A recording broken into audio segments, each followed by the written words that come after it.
میں سب سے پہلے اب آغاز کر رہا ہوں اسی خطبے کے ان الفاظ سے کہ جو یہاں پر درج ہیں، آپ بھی اس کی متن پر نگاہ رکھیے۔ ان سلمان الفارسی رضی اللہ عنہ، حضرت سلمان فارسی رضی اللہ تعالی عنہ سے یہ روایت ہے۔ حضرت سلمان آپ کو معلوم ہے کہ ایران میں پیدا ہوئے، اور ان کے والد جو ہیں وہ آتش کدے کے بڑے ذمہ دار آدمی تھے، لیکن ان کو نفرت پیدا ہوئی کہ یہ آگ ہم خود جلاتے ہیں، ایندھن اس میں نہ ڈالیں تو بجھ جاتی ہے، ہم کیسے اس کے سامنے ہاتھ جوڑ کر کھڑے ہو جائیں، اس سے دعائیں مانگیں۔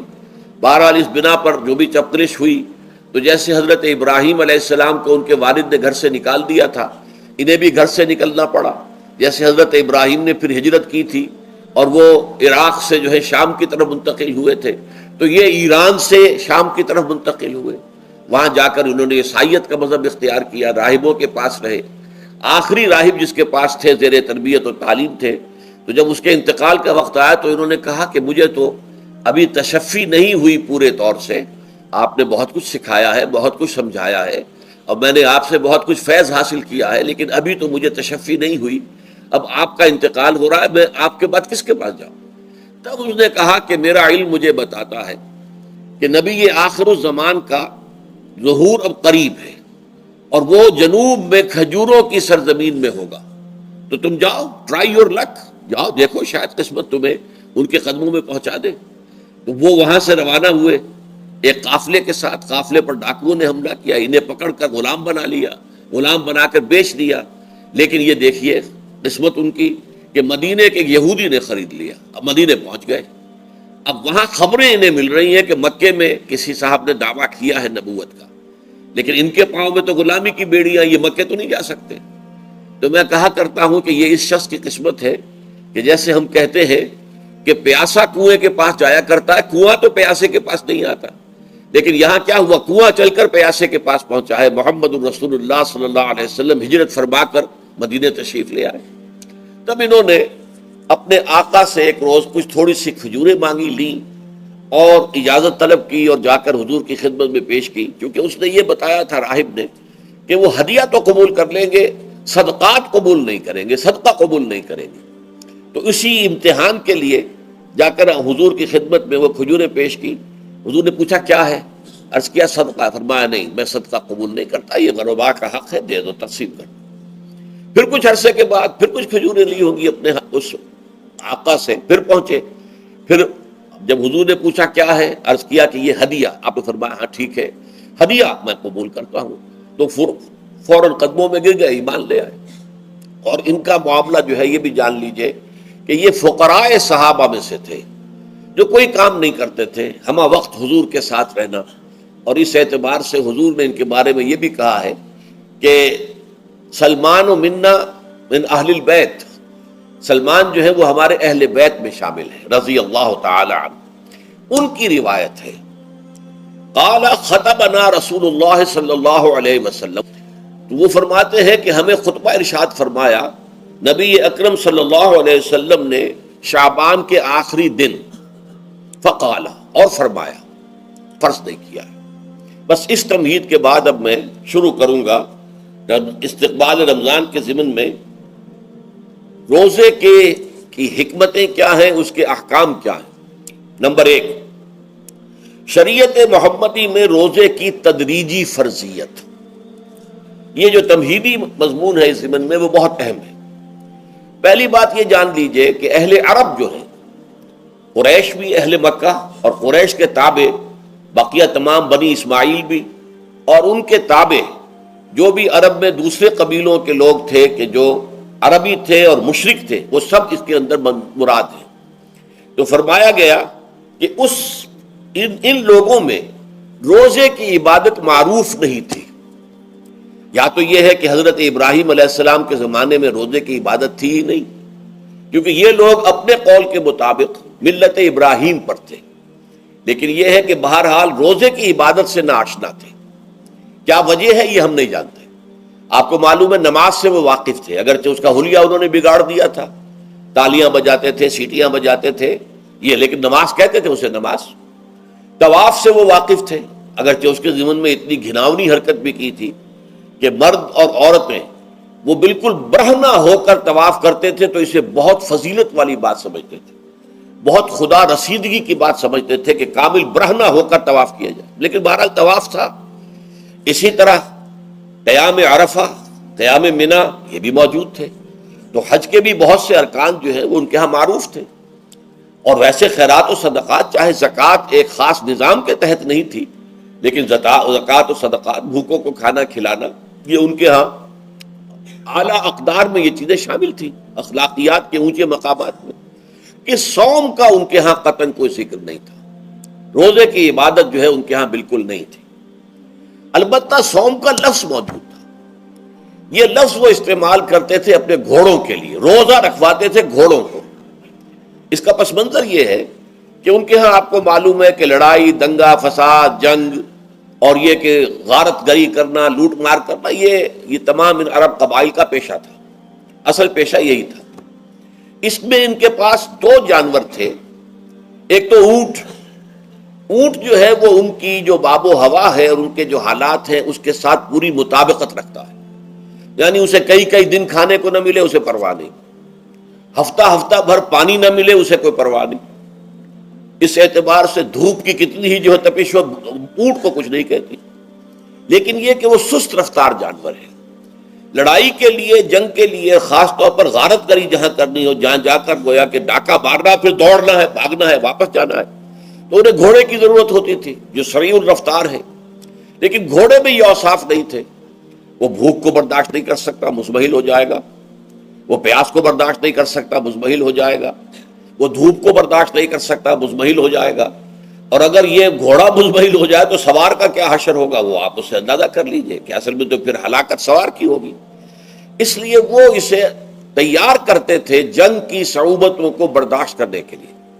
اس کا دانہ پانی بند کر دیا، اور اس کا منہ جو ہے وہ عرب بدو جو ہوتا تھا خود تو اپنا چہرہ اور سر لپیٹ لیتا تھا کپڑے کے اندر، جب وہ چلتی تھی ان کے ہاں باد سموم، تیز آگ جیسی ہوا جو ہے جس کے اندر ریت کے ذرات بھی ایسے ہوتے تھے گویا کہ کسی بھاڑ کی جو ہے اس کے اندر کی ریت جو ہے وہ چلی آ رہی ہے، تو گھوڑے کا رخ ادھر کر کے کھڑے کر دیتے تھے اس کو، خود اپنے منہ پر ڈاٹا واٹا باندھا ہوا اپنی حفاظت کے لیے، تاکہ اس کے اندر دھوپ کی سختی برداشت کرنے کی عادت پیدا ہو جائے، پیاس کی برداشت کرنے کی عادت پیدا ہو جائے، بھوک کو برداشت کرنے کی۔ اس کو کہتے تھے صوم۔ صوم کے لفظی معنی رک جانا۔ اب یہ کھانے پینے سے رکا ہوا ہے، اور یہ دھوپ کی سختیاں برداشت کرنے کے لیے دھوپ کے اندر، اور وہ جو آتی تھی وہاں پہ باد سموم، اس کے اندر بھی اس کا سامنا کرنے کے لیے تیار ہے۔ تو یہ پس منظر ہے روزے کا لغوی اعتبار سے، اور یہ کہ اہل عرب جو ہے پرانے وہ اس عبادت سے ناواقف تھے، لہٰذا ہمیں پورے مکی قرآن میں اس کا کہیں ذکر نہیں ملتا۔ البتہ مدینے میں جب حضور تشریف لائے اور صحابہ کرام ہجرت کے بعد، تو یہاں آپ نے دیکھا کہ یہودی جو ہے وہ روزہ رکھتے ہیں یوم عاشورہ کا، 10 محرم کا۔ تو حضور نے دریافت کیا کہ یہ تم 10 محرم کو روزہ کیوں رکھتے ہو؟ تو انہوں نے کہا کہ یہ دن ہماری نجات کا دن ہے۔ 10 محرم کو اللہ تعالیٰ نے فرعون کو غرق کیا تھا اور ہمیں نجات دی تھی اس کے ظلم و ستم سے، تو شکرانے کے طور پر ہم روزہ رکھتے ہیں۔ تو حضور نے فرمایا کہ موسیٰ کے تو پھر ہم تم سے زیادہ حقدار ہیں، ہم موسیٰ کو مانتے ہیں علیہ الصلوۃ والسلام، ان کی عزت کرتے ہیں، قدر کرتے ہیں، تو ہم بھی روزہ رکھیں گے۔ تو آپ نے صحابہ کو حکم دیا کہ عاشورہ کا روزہ رکھا تھا۔ پھر کچھ عرصے کے بعد اللہ تعالیٰ کی طرف سے حکم آ گیا، اور یہ حکم جو ہے اس رکوع کی پہلی آیت کے اندر ہے، یا ایھا الذین آمنوا کتب علیکم الصیام کما کتب علی الذین من قبلکم لعلکم تتقون۔ لیکن جیسا کہ میں بعد میں بتاؤں گا، یہ حکم صوم رمضان کا نہیں ہے، بلکہ یہ کہ اللہ کے حکم سے پہلے 3 دن کے روزے فرض کیے گئے۔ ہر مہینے کی 13ویں، 14ویں اور 15ویں تاریخ کو روزہ رکھو۔ اس میں بڑی حکمت تھی، چونکہ یہ عرب عادی نہیں تھے روزے کے، تو انہیں تدریجاً خو کر کرنا تھا۔ ظاہر بات ہے کہ 30 دن جو ہے وہ تو ایک بڑی مدت ہے، اور ظاہر بات ہے کہ مئی کا مہینہ بھی آ جائے گا، اس میں جون بھی آئے گا، جولائی بھی آئے گا، قیامت خیز مہینے آ جائیں گے، تو بڑی ہمت جواب دے جائے گی۔ تو پہلے روزہ، ہر مہینے 3 روزے رکھنے کی ان کو مشق کرائی جائے تاکہ یہ عادی ہو۔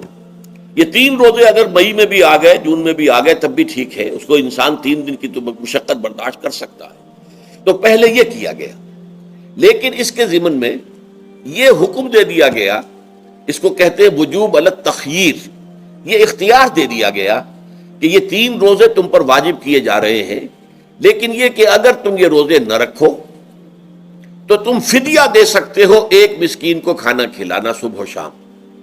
یہ ہے وجوب التخیر. دوسری رعایت یہ دی گئی کہ اگر کوئی شخص ان 3 تاریخوں میں بیمار ہو یا سفر پر ہو تو وہ تعداد دوسرے دنوں میں پوری کر لے. یہ ہے گویا کہ سب سے پہلا حکم جو دیا گیا ہے. اور اس کے ضمن میں اب میں چاہتا ہوں کہ آیت نمبر 2 آپ اچھی طرح پڑھ لیں، اپنا سامنے رکھیے اور اس کے حوالے سے یہ بات سمجھ لیجیے. ایام معدودات، یہ دن ہے چند گنتی کے. مجھے حیرت ہوتی ہے کہ جدید جو مفسرین ہیں جنہوں نے اردو میں ترجمے کیے ہیں، تفسیریں کی ہیں، ان سب کے نگاہوں سے یہ بات اوجھل رہی کہ یہ در حقیقت رمضان کے روزے کا ذکر نہیں ہے، بلکہ اس ابتدائی حکم سے متعلق ہے کہ جو ہر مہینے میں 3 دن کے روزے رکھنے کا حضور نے دیا تھا.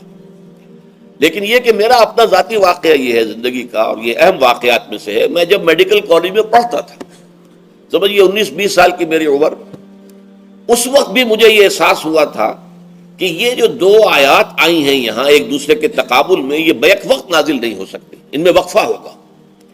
اور یقیناً پہلا حکم کسی اور پس منظر میں ہے، دوسرا حکم جو بعد میں ہم دیکھیں گے وہ کسی اور پس منظر میں ہے. تو میری رائے یہ تھی اور میں اس پر قائم بھی تھا، بیان بھی کرتا تھا، لیکن ڈرتا تھا، اس لیے کہ اس وقت تک جتنی تفسیریں میں نے دیکھی تھی، ترجمے دیکھے تھے، ان میں سے کسی نے یہ بات کہی نہیں تھی. تو ایک آدمی اپنی رائے کے اوپر اتنی بڑی بات کہہ دے تو میں ڈرتا رہتا تھا، لیکن کہتا تھا کہ میری رائے یہی ہے. پھر اتفاق سے جماعت اسلامی ہند کا ترجمان ہوتا تھا ماہنامہ زندگی، عروج احمد قادری صاحب اس کے مدیر تھے. وہ جو ایک پرچہ آیا اس میں انہوں نے ایک تنقید کی تھی مولانا سید انور شاہ بخاری رحمۃ اللہ علیہ پر، کہ ان کشمیری رحمۃ اللہ علیہ سے ان کے اوپر یہ تنقید کی تھی کہ انہوں نے یہ عجیب بات کہہ دی ہے کہ یہ جو حکم ہے یہ رمضان کا نہیں ہے، بلکہ رمضان سے پہلے جو حضور نے حکم دیا تھا 3 دن کے روزے رکھنے اس سے متعلق ہے. اب مجھے اس کے اوپر پورا اطمینان ہو گیا کہ اگر سید محمد انور شاہ کاشمیری رحمۃ اللہ علیہ کی رائے یہ ہے تو متفق گردید رائے بو علی بارائے من، مجھے اب اس سے زیادہ اور کسی سند کی ضرورت نہیں. بعد میں نے جب تفسیر کبیر امام رازی رحمۃ اللہ علیہ کی اس کا بھی مطالعہ شروع کیا تو میں حیران ہوا کہ سلف میں تو یہ رائے کثرت سے موجود تھی. کیا سبب ہوا ہے کہ آج کے دور کے جو مترجمین اور مصنفین ہیں ان کی نگاہوں سے بالکل یہ بات اوجھل ہو گئی. اس معاملے کو میں حل آج تک نہیں کر سکا، لیکن اب میں پورے تیقن سے آپ سے کہہ رہا ہوں کہ یہ جو پہلی 2 آیتیں ہیں ان کا تعلق صوم رمضان سے نہیں ہے، بلکہ ان کا تعلق ہے وہ 3 دن کی. اس کی سب سے بڑی دلیل اس کے اندر موجود ہے ایام معدودات، گنتی کے چند دن. اب 30 یا 29 دن جو ہے وہ گنتی کے چند دن نہیں ہو سکتے، وہ اچھی بڑی تعداد ہے. پھر یہ ہے کہ یہ معدودات جو ہے اس کو کہا جاتا ہے جمع قلت. یہ زیادہ سے زیادہ 9 پر اس کا اطلاق ہوتا ہے، اس وزن پر جو جمع آتی ہے. اور اس میں جو ہے خود قرآن مجید میں حج کے سلسلے میں منا کے قیام کے ضمن میں الفاظ آئے ہیں ایام معدودات، فمن تعجل فی یومین فلا اسم علیہ ومن تاخر فلا اسم علیہ. منا میں قیام ہے گنتی کے چند دن، تو جو 2 دن ہی میں جلدی کر کے وہاں سے واپس ہو جائے اس پہ بھی کوئی اس گناہ نہیں ہے، اور جو مؤخر کر کے 3 دن پورے کرے اس پر بھی کوئی گناہ نہیں. تو وہاں پر بھی نظیر موجود ہے کہ 2 یا 3 دن پر اس کا اطلاق ہو رہا ہے. تو یہاں پر ایام معدودات سے لازماً یہ مراد ہے کہ یہ 3 دن جو ہے ہر مہینے میں 13ویں 14ویں 15ویں در حقیقت اس روزے سے متعلق یہ آیت آ رہی ہے. اور یہ بھی نوٹ کر لیجئے کہ رمضان کے روزے کی فرضیت کے بعد بھی حضور کا معمول اور آپ کے صحابہ کا اور جو بھی ہمارے ہاں اتباع کرتے ہیں حضور صلی اللہ علیہ وسلم کا نوافل میں بھی ان کا یہ معمول ہے. ہر مہینے میں یہ 3 روزے حضور بعد بھی رکھتے تھے اور آپ کے بہت سے صحابہ رکھتے تھے، اور آج بھی ہمارے ہاں بہت سے لوگ جو دیندار ہیں اور جن کے اندر یہ جذبہ ہے اتباع سنت کا وہ رکھتے ہیں. 13ویں 14ویں اور 15ویں تاریخوں کا ان کو ایام 20 کہتے ہیں. اس کی راتیں روشن ہوتی ہیں، 13ویں رات 14ویں رات 15ویں رات. چاند جو ہے اس کے اندر آپ کو معلوم ہوتا ہے 14ویں کو تو مکمل ہوتا ہی ہے، 13ویں اور 15ویں کا بھی تقریباً مکمل ہے. تو ایام 20 کے روزے جو ہیں بعد میں بھی برقرار رہے ہیں، لیکن نفلاً. فرض اس کے بعد جو ہے وہ رمضان کے روزے ہو گئے. ایام معدودات یہ دن ہے گنتی کے. فمن کان منکم مریض او علی سفر فعدۃ من ایام اخر. تو جو کوئی بھی تم میں سے ہو بیمار یا سفر پر تو وہ تعداد پوری کر لے دوسرے دنوں میں. گویا کہ اب اگلی کیا ایک تو یہ رعایت ہو گئی. دوسری رعایت وعلی الذین یطیقونہ فدیۃ طعام مسکین، اور ان لوگوں کے ذمے کے جو اس کی طاقت رکھتے ہوں، یعنی مریض بھی نہیں ہے، صحت مند ہے، روزہ رکھ سکتے ہیں، سفر بھی نہیں ہے، سفر پر نہیں ہے، مقیم ہے، روزہ رکھ سکتے ہیں، پھر بھی نہ رکھیں تو ان کے لیے بھی ایک اختیار. اسی لیے میں نے لفظ استعمال کیا تھا وجوب علی التخییر، واجب تو ہے لیکن اس میں ایک اختیار دے دیا گیا ہے. وہ اختیار کیا ہے؟ فدیۃ طعام مسکین. تو پھر یہ ہے کہ ایک مسکین کو کھانا کھلا دینا. فدیہ کہتے ہیں کسی چیز کا بدل ہو جائے، جیسے کہ جنگی مجرم ہے، اس کا فدیہ ہے، گویا کہ اس کو دے کر وہ پھر آزاد ہو جائے گا، فدیہ اس کو کہتے ہیں. ففدیۃ طعام مسکین. لیکن یہ ہے کہ فمن تطوع خیرا فهو خیر اللہ، اور جو نیکی سے خیر کرنا چاہے مزید تو وہ اس کے لیے بہتر ہے. ایک کے بجائے 2 کو کھلائے، 3 کو کھلائے، 4 کو کھلائے، 10 کو کھلائے، تو یہ تو ترغیب ہے. لیکن کم سے کم ایک مسکین کو کھانا کھلانا 2 وقت کا. وَأَن تَصُومُوا خَيْرٌ لَكُمْ. اب دیکھیے یہ لفظ بول رہے ہیں، اگر تم روزہ رکھو تو یہ تمہارے حق میں بہتر ہے. یعنی اگرچہ اختیار تمہیں دے دیا ہے، اختیار یہ ہے کہ روزہ رکھو، اگر نہ رکھو تو فدیہ دے دو ایک مسکین کا کھانا. لیکن اگر تم روزہ رکھو، ان کنتم تعلمون، اگر حقیقت میں تم علم رکھتے ہو کہ روزے کے اندر کیا کیا برکات ہیں، تو تمہیں روزہ لازماً رکھنا چاہیے. تشویق اور ترغیب موجود ہے، لیکن یہ کہ اس کی فرضیت یا وجوب نہیں ہے. یہ تھا ابتدائی حکم روزے کی ضمن میں. اب اس کے بعد اگلی آیت جو ہے اس کے بھی پہلے حصے کو مت پڑھیے. شہر رمضان الذی انزل فیہ القرآن، اس کے بارے میں تو بعد میں گفتگو ہوگی. بینات من الہدی والفرقان. لیکن اگلا جملہ فمن شہد منکم الشہر فلیصم، اب یہ رمضان کے روزے کی فرضیت کا حکم آیا. رمضان کا مہینہ وہ ہے جس میں قرآن نازل کیا گیا. اس کے بارے میں جیسا کہ میں نے عرض کیا پھر بعد میں عرض کروں گا. لیکن جو شخص بھی تم میں سے موجود ہو اس مہینے میں، اپنے گھر میں موجود ہے، اپنے شہر میں موجود ہے، سفر پر نہیں ہے، یا یہ ہے کہ جو شخص بھی اس مہینے کو پائے، اس کی زندگی میں یہ مہینہ آ جائے، یہ برکتوں کا ایک موقع اسے مزید حاصل ہو جائے. فلیصم، یہ امر کا صیغہ ہے، یہ وجوب ہے مطلقاً. اب اس میں جو 2 رعایتیں پہلے دی گئی تھی ان میں سے ایک کو برقرار رکھا. وَمَنْ كَانَ مَرِيضًا أَوْ عَلَى سَفَرٍ فَعِدَّةٌ مِّنْ أَيَّامٍ أُخَرَ. یہی وہ الفاظ ہیں جن کی بنا پر میرا گمان اس وقت بھی یہ تھا کہ یہ 2 بیک وقت نازل نہیں ہو سکتی آیات. یہ جو تکرار ہے بیماری تکرار ہو جائے گی پھر اگر ایک ہی وقت میں نازل ہو رہی ہو. اور قرآن مجید کی فصاحت اور بلاغت سے یہ چیز بعید ہے کہ وہاں پر اس طرح کی تکرار بلا سبب ہو رہی ہو. قرآن میں اور بہت سی آیات ہیں جن میں کہ آپ کو معلوم ہے کہ پورا رکوع ہے سورہ مزمل کا، اس میں قیام اللیل کا حکم ہے. پھر اسی کے آخر میں وہ آیت شامل کر دی گئی ہے جو کم سے کم 1 سال بعد نازل ہوئی ہے، جس میں کہ رات کے قیام کا وجوب ختم کر دیا گیا. اور صرف یہ کہ جتنا بھی تم سے ممکن ہو سکا کرو، ضروری نہیں ہے کہ تہائی شب ہو، آدھی ہو، 2 تہائی ہو، جتنا بھی ممکن ہو قرآن پڑھا کرو رات کو. گویا کہ وہ فرضیت جو تھی قیام اللیل کی وہ ختم ہو گئی. اس حوالے سے وہ جو ناسخ ہے، منسوخ کرنے والی آیت بھی اس کے ساتھ ہی رکھ دی گئی ہے تاکہ وہ جو اصل حکم تھا وہ بھی برقرار سامنے رہے، اور جس نے آ کر اسے منسوخ کیا وہ بھی برقرار رہے اور سامنے رہے. اسی طرح یہاں پر بھی یہ حکم آیا. کتنے عرصے کے بعد آیا یہ مجھے معلوم نہیں، لیکن یہ کچھ عرصے کے بعد آیا ہے کہ رمضان کا مہینہ وہ ہے کہ جس میں قرآن نازل کیا گیا.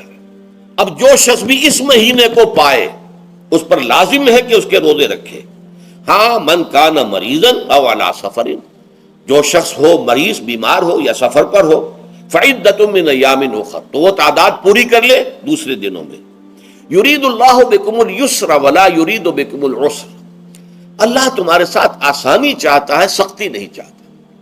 یہ اصل میں کیوں کہا ہے اس کی وجہ سمجھ لیجئے. آج بھی آپ کو اپنے ہاں ایسے لوگ مل جائیں گے جن کا تقویٰ کا تصور اتنا غلط ہو گیا ہے کہ 104 درجے کا بخار ہے، روزہ چھوڑنے کو تیار نہیں. بھلے آدمیوں، اللہ نے تمہیں ایک رخصت دی ہوئی ہے تو خام خواہ اپنے اوپر یہ شدت کیوں لے رہے؟ لیکن لیتے ہیں، روزہ چھوڑنے کو تیار، روزہ قضا نہیں کرو. سفر پر جا رہے ہیں اور روزہ قضا کرنے کو تیار نہیں. ایک موقع پر ایک غزوے کے دوران ایسا ہوا کہ کچھ لوگوں نے روزہ رکھا ہوا تھا، لیکن وہ اتنے یوں سمجھیے مزمحل ہو گئے کہ جب پڑاؤ پر پہنچے تو جن کا روزہ نہیں تھا انہوں نے تو بڑی چاق و چوبند طریقے سے خیمے نصب کیے، سارا بندوبست کیا، اور یہ جا کر بے سدھ ہو کر بے ہوش ہو کر گر پڑے۔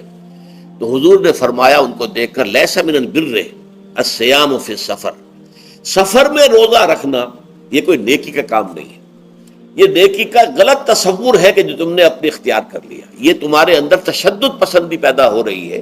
دین کے احکام میں جو مقصد ہے وہ کیا ہے؟ یرید اللہ بکم اليسر ولا یرید بکم العسر۔ اسی پر عمل کرتے ہوئے حضور نے فرمایا ہے کہ جو بھی علماء دین ہیں یا جو رہنمایان دین ہیں، ان کا کام کیا ہے؟ آپ نے فرمایا یسروا ولا تعسروا، دیکھو آسانیاں پیدا کرو، سختیاں پیدا نہ کرو۔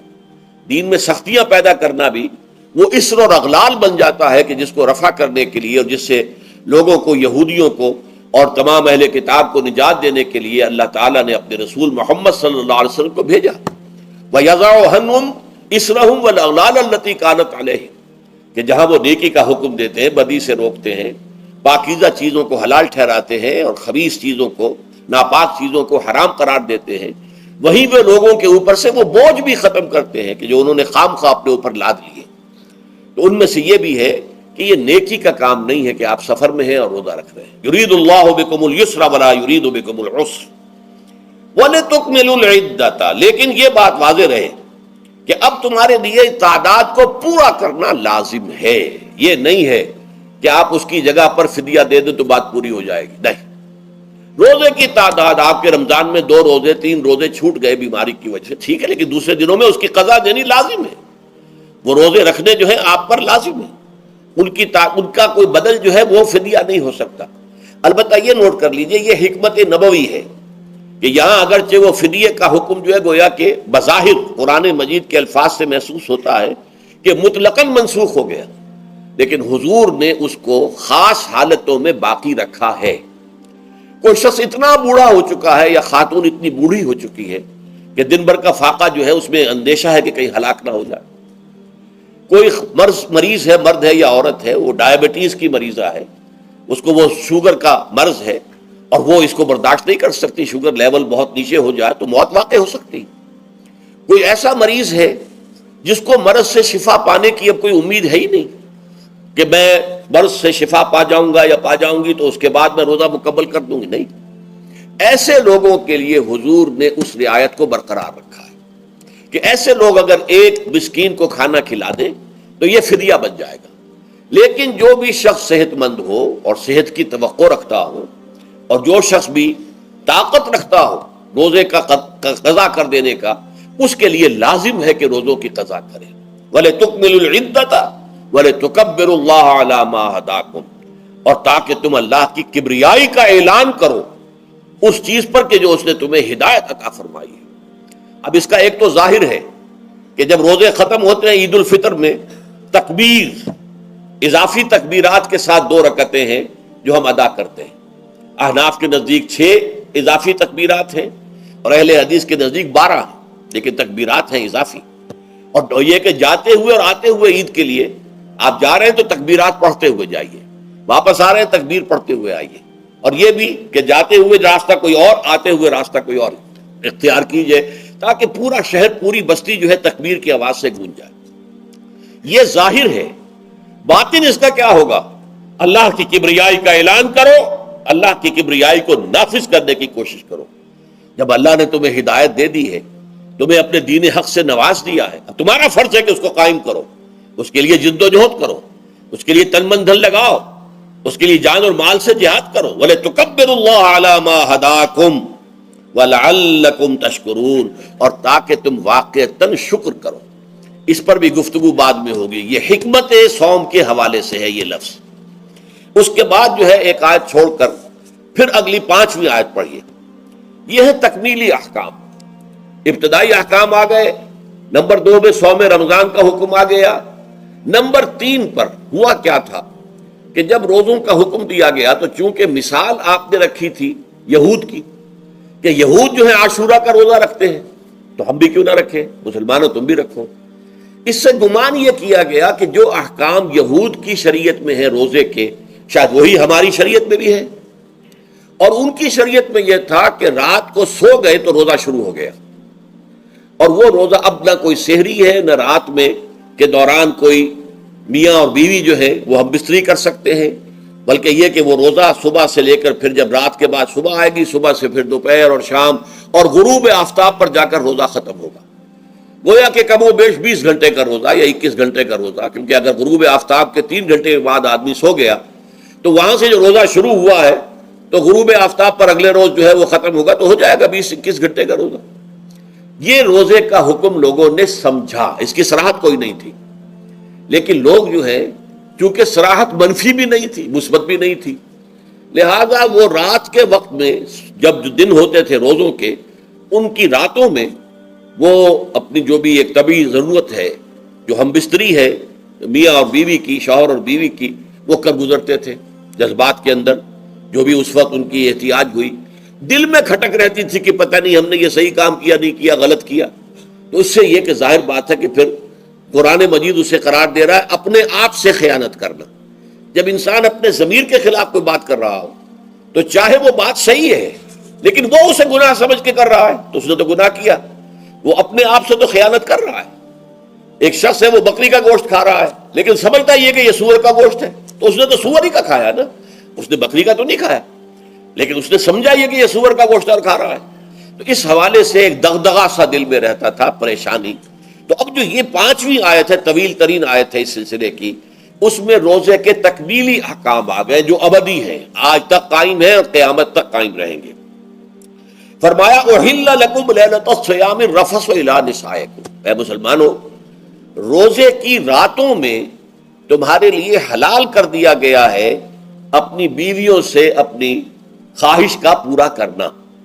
رفث الی نسائکم ہن لباس لکم وانتم لباس لہن، وہ تمہارے لیے بمنزلہ لباس ہیں، جیسے لباس کے اور انسان کے بدن کے درمیان کوئی حجاب نہیں ہوتا، ایسے ہی شوہر اور بیوی کے درمیان بھی کوئی حجاب نہیں رہتا۔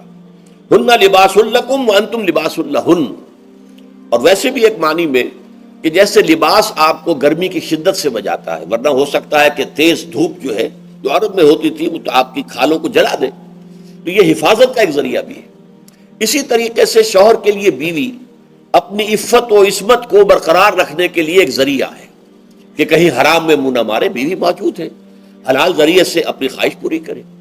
اور بیوی کے لیے شوہر اسی طریقے سے ایک ڈھال بن جاتا ہے کہ اسے خام خواہ ادھر ادھر دیکھنے کا کوئی خیال بھی کبھی نہ آئے، اس کی جو بھی نفسانی خواہش ہے اس کی شوہر پورا کر رہا ہے۔ تو اس اعتبار سے بھی ہن لباس لکم وانتم لباس لہن۔ علم اللہ انکم کنتم تختانون انفسکم، اللہ کے علم میں ہے کہ تم اپنے آپ سے خیانت کر رہے تھے۔ اس کی وضاحت میں پہلے کر چکا ہوں کہ دل میں یہ دغدغہ تھا کہ یہ حرام کام اور کر رہے ہیں، یہ گویا کہ اپنے آپ سے خیانت، اللہ سے بغاوت نہیں تھی۔ کیوں کہ اللہ تعالیٰ کی طرف سے تو حکم تمہیں معلوم تھا ہی نہیں ابھی، آیا اس کی اجازت ہے یا نہیں ہے، لیکن اپنے آپ سے تو خیانت کر رہے ہو نا، تم یہ سمجھ رہے تھے کہ یہ نہیں ہونا چاہیے، یہ گویا کہ ممنوع ہے اور کر رہے تھے، تو اس کو کہا کہ تم اپنے آپ سے خیانت کر رہے تھے۔ علم اللہ انکم کنتم تختانون انفسکم فتاب علیکم، تو اللہ نے تم پر اپنی رحمت اور مغفرت کے ساتھ توجہ فرمائی، یعنی جو کچھ اب تک ہو چکا ہے اسے اللہ نے معاف کر دیا، اسے صاف کر دیا، کلین سلیٹ۔ اب تمہارا جو اعمال نامہ ہے اس میں اس طرح کا اگر کوئی عمل درج ہو گیا ہے تو وہ اللہ نے صاف کر دیا ہے۔ وعفا عنکم، اور تمہیں معاف بھی کر دیا ہے۔ فالآن باشروہن، تو اب تم ان کے ساتھ جو بھی تعلق زن و شو ہے اس کو اختیار کر سکتے ہو۔ فالآن باشروہن وابتغوا ما کتب اللہ لکم، اور حاصل کرو وہ جو کچھ اللہ نے تمہارے لیے لکھ دیا ہے۔ یہ تعلق زن و شے سے دو چیزیں ہیں کہ جو مقصود ہیں، ایک تو سب جانتے ہیں اولاد، ہر انسان کی خواہش ہوتی ہے کہ میری نسل کا تسلسل باقی رہے، لیکن نمبر دو ایک شے اور ہے، قرآن مجید میں بیان کیا گیا، بلے تسکنوا الیہا، اس میں ایک سکون ہے، اس میں جو بھی ہے، جو بھی عمل ہے مباشرت کا، اس میں ایک اعصابی طور پر سکون کی کیفیت انسان کو حاصل ہوتی ہے، تو یہ بھی مطلوب و مقصود ہے۔ تو ما کتب اللہ لکم، تمہارے لیے اللہ نے اس میں ایک تو اولاد کا معاملہ رکھ دیا ہے اور ایک تمہارے لیے سکون کا، لتسکنوا الیہا، تاکہ تم ان کی طرف توجہ کر کے سکون حاصل کرو۔ فالآن باشروہن وابتغوا ما کتب اللہ لکم وکلوا واشربوا، اب سحری کا حکم آ گیا، وکلوا واشربوا حتی یتبین لکم الخیط الابیض من الخیط الاسود من الفجر، اور کھاتے رہو اور پیتے رہو یہاں تک کہ تمہارے لیے فجر کے وقت کے اعتبار سے سفید ڈوری سیاہ ڈوری سے بالکل علیحدہ ہو جائے۔ اصل میں اس کو بعض صحابہ نے تو سمجھا کہ یہ لغوی معنی اس کے لیے کہ آپ اپنے تکیے میں ایک سفید دھاگا رکھ لیا ایک کالا رکھ لیا، اور دیکھتے رہتے تھے جب یہ سفید اور کالا علیحدہ علیحدہ نظر آنے لگے تو پھر روزے کا رکھنے کا وقت شروع ہو چکا اور اب کھانا پینا بند کر دیا جائے۔ فرمایا گیا یہ مراد نہیں ہے، یہ جب پاؤ پھٹتی ہے تو اس کے اندر ایک سفید سی لکیر جو ہے افق کے اوپر آتی ہے، یہ ہے مراد کہ وہ جو سفید لکیر ہے وہ ظاہر ہو جائے اور وہ رات کے اختتام کا گویا کہ ایک اعلان اور علم بن جائے۔ تو وَكُلُوا وَاشْرَبُوا، اب اس کی جو ہے بڑی تاکید کی گئی ہے، تَسَحَّرُوا فَإِنَّ فِي السَّحُورِ بَرَكَةٌ، سحری ضرور کیا کرو، اور یہ در حقیقت برکت کا ذریعہ ہے۔ یہ بھی آپ نے فرمایا ہمارے اور یہود کے روزے کے مابین جو فرق ہے وہ سحری ہے۔ یہ سحری چونکہ روزہ جو ہے وہ فجر سے لے کر اور غروب آفتاب تک ہے، طلوع آفتاب سے نہیں، فجر سے، جبکہ وہ سپیدہ سحر جس کو ہم کہتے ہیں نمودار ہو جائے۔ طلوع آفتاب کا بھی 1.5 گھنٹے بعد ہوگا کہیں جا کر، لیکن اس وقت جو ہے روزہ شروع، غروب آفتاب پر ختم۔ اس حوالے سے اس سے پہلے کھانا پینا، اور اس میں بھی فرمایا گیا کہ بعض لوگ بہت زیادہ احتیاط کرتے ہیں، وہ صحیح نہیں ہے، اس لیے کہ فجر کے لیے اذان جب دیتے تھے تو اس میں بعض حضرات ذرا جلدی کرتے تھے۔ حضور نے فرمایا کہ نہیں دیکھو یہ ذرا جلدی کر دیتے ہیں، اگر تم میں سے کسی کے ہاتھ میں پیالہ ہے، ابھی وہ کچھ کھا رہا ہے، اذان ہو گئی ہے، تو وہ اپنا پیالہ پورا کر لے، اس میں بھی تشدد کی ضرورت نہیں۔ جیسے کہ اس سے پہلے ہم پڑھ چکے یسروا ولا تعسروا یرید اللہ بکم اليسر ولا یرید بکم العسر، اللہ تمہارے ساتھ آسانی چاہتا ہے، سختی نہیں چاہتا۔ تو اسی طرح فرمایا وَكُلُوا وَاشْرَبُوا حَتَّى يَتَبَيَّنَ لَكُمُ الْخَيْطُ الْأَبْيَضُ مِنَ الْخَيْطِ الْأَسْوَدِ مِنَ الْفَجْرِ ثُمَّ أَتِمُّوا الصِّيَامَ إِلَى اللَّيْلِ، پھر اب روزے کو پورا کرو رات تک۔ إِلَى اللَّيْلِ میں پھر بڑی بحثیں ہوئی ہیں، اس لفظ کی مناسبت سے اہل تشیع اس کے قائل ہیں کہ جبکہ خوب اندھیرا ہو جائے، لیکن اہل سنت کا اجماع ہے کہ غروب آفتاب اس سے مراد ہے، اس لیے کہ آغاز رات کا غروب آفتاب کے ساتھ ہے۔ اور اس میں بھی احادیث کے اندر آیا ہے کہ تعجیل کرنی چاہیے۔ بعض لوگ وہی جو میں نے عرض کیا کہ تقویٰ کے تحت جو ہے، جیسے کہ سفر میں بھی روزے رکھتے ہیں یا 104 بخار کے درجے میں بھی وہ روزہ قضا کرنے کو تیار نہیں ہوتے، ایسے ہی وہ تاخیر کرتے ہیں اپنے تقوی کے حساب سے، کہیں ایسا نہ ہو، کوئی غلطی نہ ہو جائے، کہیں یہ نہ ہو جائے، کہیں وہ نہ ہو جائے، تو پھر اس کے اندر وہ افطار میں، تو آپ نے فرمایا کہ قوم جو ہے اسی وقت صحیح رہے گی جبکہ وہ افطار میں عجلت سے کام لے، یعنی سحری کے اندر بہت زیادہ جلدی کرنے کی ضرورت نہیں، اگر اذان ہو رہی ہے اس کے دوران بھی اگر کچھ کھا پی رہے ہو تو کھا پی لو، مکمل کر لو۔ اسی طریقے سے افطار کے اندر جو ہے وہ تاخیر کرنے کی ضرورت نہیں، سورج کے غروب کے ساتھ افطار کر لو۔ وَلَا تُبَاشِرُوهُنَّ وَأَنْتُمْ عَاكِفُونَ فِي الْمَسَاجِدِ، ہاں اپنی بیویوں سے تم مباشرت نہ کرو، تعلق زن و شوق قائم نہ کرو جبکہ تم مسجدوں کے اندر معتکف ہو۔ یہ اعتکاف کا ذکر ہو گیا۔ رمضان کے آخری عشرے میں یہ اعتکاف جو مسنون ہے کہ 21ویں شب سے شروع ہو جائے گا، یعنی 20واں روزہ ختم ہوا اس کے ساتھ یہ اعتکاف شروع ہو گیا، اور پھر اعتکاف مسنون جو ہے وہ جب تک کہ چاند نظر نہ آ جائے شوال کا، عید کا، تو اس وقت تک یہ اعتکاف جاری رہے گا۔ یہ ہے مسنون اعتکاف۔ اس کی کیا حکمت ہے وہ میں بعد میں عرض کروں گا۔ تو یہ حکمت جو ہے اس کے حوالے سے گفتگو بعد میں ہو جائے گی، لیکن یہاں یہ بتا دیا گیا کہ یہ جو رمضان کی 20 راتوں میں اجازت دی گئی ہے اپنی بیویوں کے ساتھ ہم بستری کی، وہ اس معتکف کے لیے نہیں ہے۔ جو مسجد میں معتکف ہے تو ہاں اس کی اہلیہ آ سکتی ہے وہاں ملاقات کے لیے، کسی مشورہ کوئی کرنا ہے بہت ضروری ہے، آ جائے، ملاقات ہو سکتی ہے، لیکن یہ کہ مباشرت نہیں ہو سکتی، وہ حرام ہے۔ فرمایا وَلَا تُبَاشِرُوهُنَّ وَأَنْتُمْ عَاكِفُونَ فِي الْمَسَاجِدِ تِلْكَ حُدُودُ اللَّهِ، یہ اللہ کی حدود ہیں، شریعت اسلامی کی یہ حدود ہیں، فَلَا تَقْرَبُوهَا، تو ان کے قریب تک مت جاؤ۔ قرآن مجید میں اس اعتبار سے دو انداز تعبیر ہے کہ اللہ کی حدود ہے فَلَا تَعْتَدُوهَا، یہ اللہ کی حدود ہے، ان سے تجاوز نہ کرو، اس حد کو پھلانگ نہ جاؤ، اس حد سے آگے نہ گزر جاؤ۔ یہاں ہے تقربوها، اللہ تعالیٰ کی حدود کے قریب تک نہ جاؤ۔ اس کی وجہ ایک حدیث میں بیان کر دی گئی ہے کہ جیسے ہر بادشاہ کی ایک چراگاہ ہوتی ہے، وہ صرف شاہی جو بھی ہیں جانور ہیں ان کے یا گھوڑے ہیں یا کوئی اور ہیں، ان کے چرنے کے لیے ہے، وہاں پہ کوئی رعایت کا کوئی آدمی اپنی بھیڑ بکریاں وغیرہ نہیں لے جا سکتا۔ وہ حما کہلاتا تھا کہ یہ شاہ کے لیے مخصوص ہے، لکل ملک حمن وحم اللہ محارمہ، اللہ بھی بادشاہ ہے آزاد کائنات کا، ارض و سما کا، اس نے بھی جن چیزوں کو حرام کر دیا ہے وہ حما ہے، اس میں داخل نہیں ہونا تمہیں۔ تو فرمایا کہ جو چرواہا اپنی بھیڑوں کو بالکل اس کی آخری حد تک لے جائے گا تو اندیشہ ہے کہ کوئی بھیڑ کوئی بکری چھلانگ لگائے اور اس چراگاہ میں داخل ہو جائے۔ اس لیے کیپ ایٹ اے ڈسٹینس، ایک فاصلے پر رہو۔ احتیاط کا تقاضا یہ ہے کہ اس آخری حد کے قریب نہ جاؤ، فلا تقربوہا، اس کے قریب نہ جاؤ۔ ان حدود کی تو سختی کے ساتھ پابندی کرنی ہے۔ ان کے لیے یہ ہے کہ ان کو نہ صرف یہ کہ ان سے تجاوز نہیں کرنا، بلکہ ان سے ذرا کچھ فاصلے ہی پر اپنے آپ کو رکھنا ہے۔ کذالک یبین اللہ آیاتہ للناس، اسی طریقے سے اللہ تعالیٰ واضح کرتا ہے اپنی آیات کو لوگوں کے لیے، وَلَعَلَّهُمْ يَتَّقُونَ، اور تاکہ وہ پھر تقویٰ کریں، بچیں۔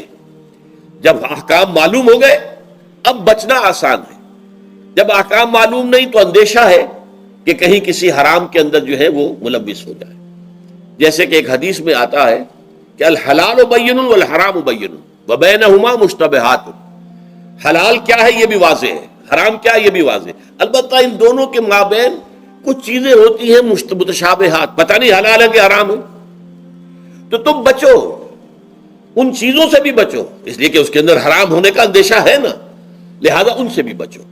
جو صریحاً حلال ہے اسی پر اکتفا کرو، جن کے بارے میں تعین نہیں ہو پا رہا ہے کہ وہ حلال ہیں، البتہ یہ بھی ثابت نہیں ہو رہا کہ وہ حرام ہیں، تو ان سے یہ تقویٰ کا تقاضا ہے۔ اگرچہ قانونی اعتبار سے یہ کہا جائے گا کہ وہ مباح ہے، جس شے کی حرمت کا ثبوت ہمیں کتاب اللہ اور سنت رسول سے نہ ملے وہ مباح ہے، لیکن یہ ہے کہ تقویٰ کا تقاضا یہ ہے، قانون کا تقاضا یہ کہ مباح کو آپ اختیار کریں گے تو آپ پر گرفت نہیں ہوگی، اس لیے کہ اس کی حرمت ثابت نہیں ہے، لیکن تقویٰ کا تقاضا یہ ہے کہ آپ صرف اس شے پر اکتفا کریں کہ جس کے حلال ہونے کے لیے ثبوت اور دلیل موجود ہے۔ تو یہ ہے کہ تلک حدود اللہ فلا تقربوها کذالک یبین اللہ لکم للناس آیاتہ للناس لعلہم یتقون۔ یہ احکام ہے تکمیلی روزے کے، جس کے ضمن میں میں نے کچھ احادیث نبویہ کے حوالے سے بھی ان کی مزید وضاحت کر دی۔ اب آئیے تیسری بات، روزے کا اصل حاصل کیا ہے؟ اب پہلی آیت پر ہمیں توجہ دینی ہوگی، یا ایھا الذین آمنوا کتب علیکم الصیام، اہل ایمان تم پر روزہ فرض کیا گیا، لکھ دیا گیا، طے کر دیا گیا۔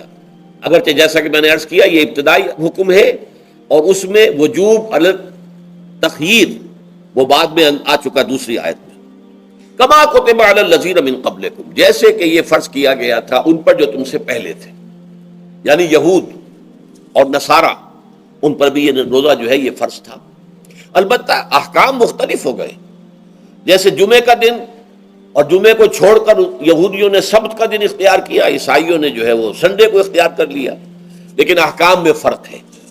وہاں پورے سبت کے دن، ہفتے کے دن کاروبار دنیاوی مطلقاً حرام، لیکن ہمارے ہاں شریعت کے اندر آسانی پیدا کی گئی کہ صرف جمعے کی اذان سے لے کر نماز ادا ہو جانے تک وہ حرام ہے، لیکن باقی یہ ہے کہ اس سے پہلے بھی اگر کرو اور بعد میں جب فَإِذَا قُضِيَتِ الصَّلَاةُ فَانتَشِرُوا فِي الْأَرْضِ وَابْتَغُوا مِن فَضْلِ اللَّهِ، جب نماز ادا ہو چکے تو جاؤ، منتشر ہو سکتے ہو زمین میں اور اللہ تعالیٰ کے فضل کو تلاش کر سکتے ہو۔ تو اسی طریقے سے اگرچہ حکم روزہ جو ہے وہ تو سابقہ امتوں میں بھی تھا، لیکن یہ اس کے احکام جو ہے ان کے اندر تغیر و تبدل ہے۔ کتب علیکم الصیام کما کتب علی الذین من قبلکم لعلکم تتقون، تاکہ تمہارے اندر تقوی پیدا ہو جائے۔ اب یہ ہے حکمت صوم کی پہلی آیت۔ تقوی کسے کہتے ہیں؟ بچنا۔ کس چیز سے بچنا؟ اللہ نے جو چیزیں حرام کی ان سے بچنا، اللہ کے احکام کو توڑنے سے بچنا۔ دیکھیے یہ لفظ جو ہے اس کا مادہ ہے وا، قاف اور یا، وقا۔ وقا یقی کے معنی ہے کسی کو بچانا۔ ہم دعا مانگتے وقنا عذاب النار، اے اللہ ہمیں آگ کے عذاب سے بچا لے، لیکن ارتقا بنتا ہے باب افتعال، واو تے میں شامل ہو گئی تو اتقا، اور اسی سے تقویٰ ہے. تقویٰ کے معنی کیا ہے؟ بچنا، خود بچنا. وقایقی، دوسرے کو بچانا. بچنا اللہ کے احکام کو توڑنے سے، اللہ کی حرام کردہ چیزوں میں ملوث ہونے سے، اللہ کے غضب سے، غصے سے، اللہ کی ناراضگی سے، اور آخرت میں اللہ کے عذاب سے. یہ بچنے کی روش ہے. پوری زندگی میں بھی اس کو جاری رکھو. یہ تقویٰ زندگی میں کیا ہوگا؟ اللہ کے احکام کو توڑنے سے بچنا، اللہ کی حرام کردہ چیزوں میں ملوث ہو جانا، ان کا استعمال کرنا، کھانے پینے سے متعلق ہوں یا وہ شہوت سے متعلق ہوں یا کسی اور چیز سے متعلق ہوں، اس سے بچنا. اور یہ بچنا جو ہے آخرت میں نتیجہ خیز ہوگا، جہنم سے بچاؤ ہو جائے گا، آگ کے عذاب سے نجات مل جائے گی. اچھا، روزے کا اس سے تعلق کیا ہے یہ سمجھ لیجئے. دیکھیے، ہمارے گناہوں کا سب سے بڑا سبب ہمارے نفسانی تقاضے ہیں. ہم ایک حیوان بھی ہیں اور حیوان سے برتر بھی کچھ ہے، وہ میں بعد میں عرض کروں گا. لیکن حیوان تو ہے. جیسے ہر حیوان کو کچھ خوراک کی ضرورت ہے، ہمیں بھی ضرورت ہے. ہر حیوان کو بقائے نسل کا معاملہ جنسی ہے، وہ ہمارا بھی ہے. ہر حیوان کو کوئی نہ کوئی سر چھپانے کی جگہ چاہیے، کوئی گھونسلہ ہو، کوئی کھو ہو، کوئی بل ہو، کچھ بھی ہو، اس کو چاہیے آخر. اسی طریقے سے ہمارے سارے تقاضے ہیں. حیوانات کو بھی آرام چاہیے، ہمیں بھی آرام چاہیے.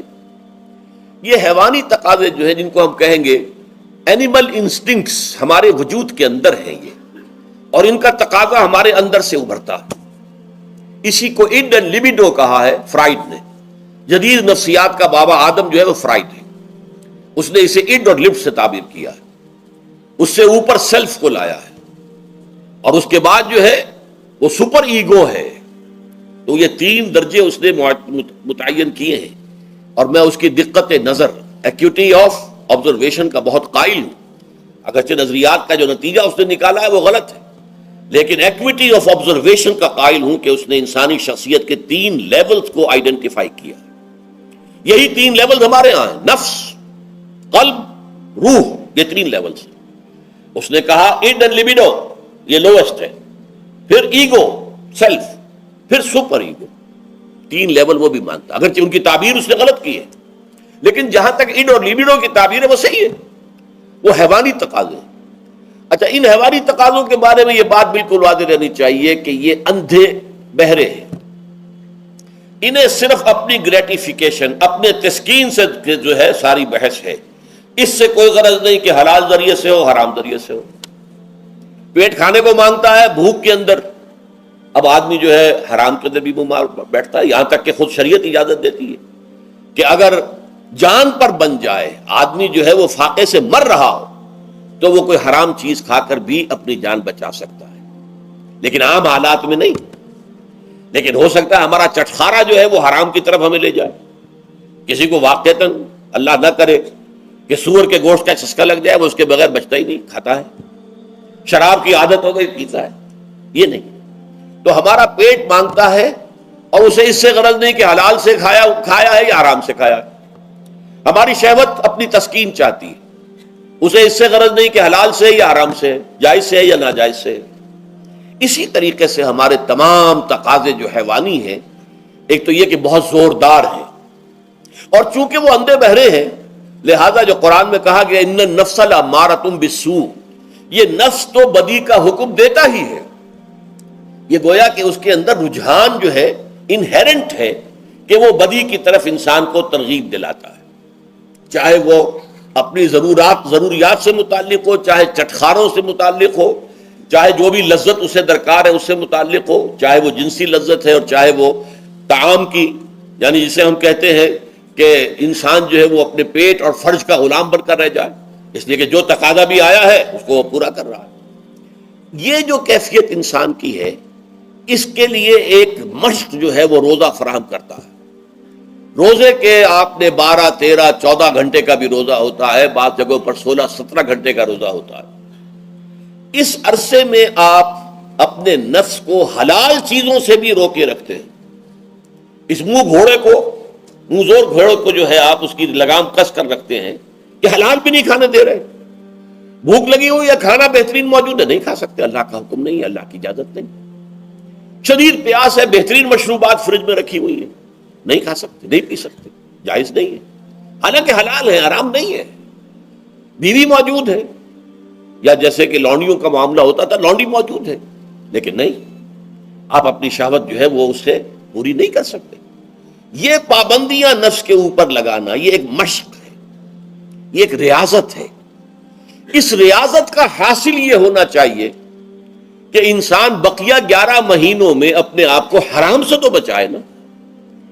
یہاں وہ حلال سے رکا ہوا ہے اللہ کے حکم سے، کہ حلال چیز بھی نہیں کھا رہا، دن بھر نہیں پی رہا، دن بھر نہیں اپنی کوئی شہوت پوری کر رہا، دن بھر حلال ذرائع سے بھی، تو اس سے اس کے اندر یہ ایک، اس کو ہم کہیں گے سیلف کنٹرول پیدا ہو جائے، اپنے نفس کو قابو میں کر لے.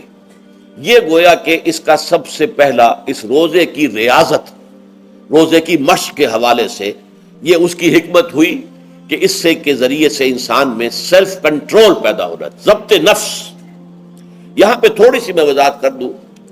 رہبانیت کے اندر آپ کو معلوم ہے کہ سیلف اینیہیلیشن، انگریزی الفاظ جو ہیں وہ زیادہ بعض لوگوں کے لیے واضح ہوں گے، نفس کشی، نفس کو کچل دینا، ختم کر دینا، مار دینا، یہ رہبانیت میں ہوتا ہے، اسلام میں نہیں. اسلام کا نظام بڑا متوازن ہے.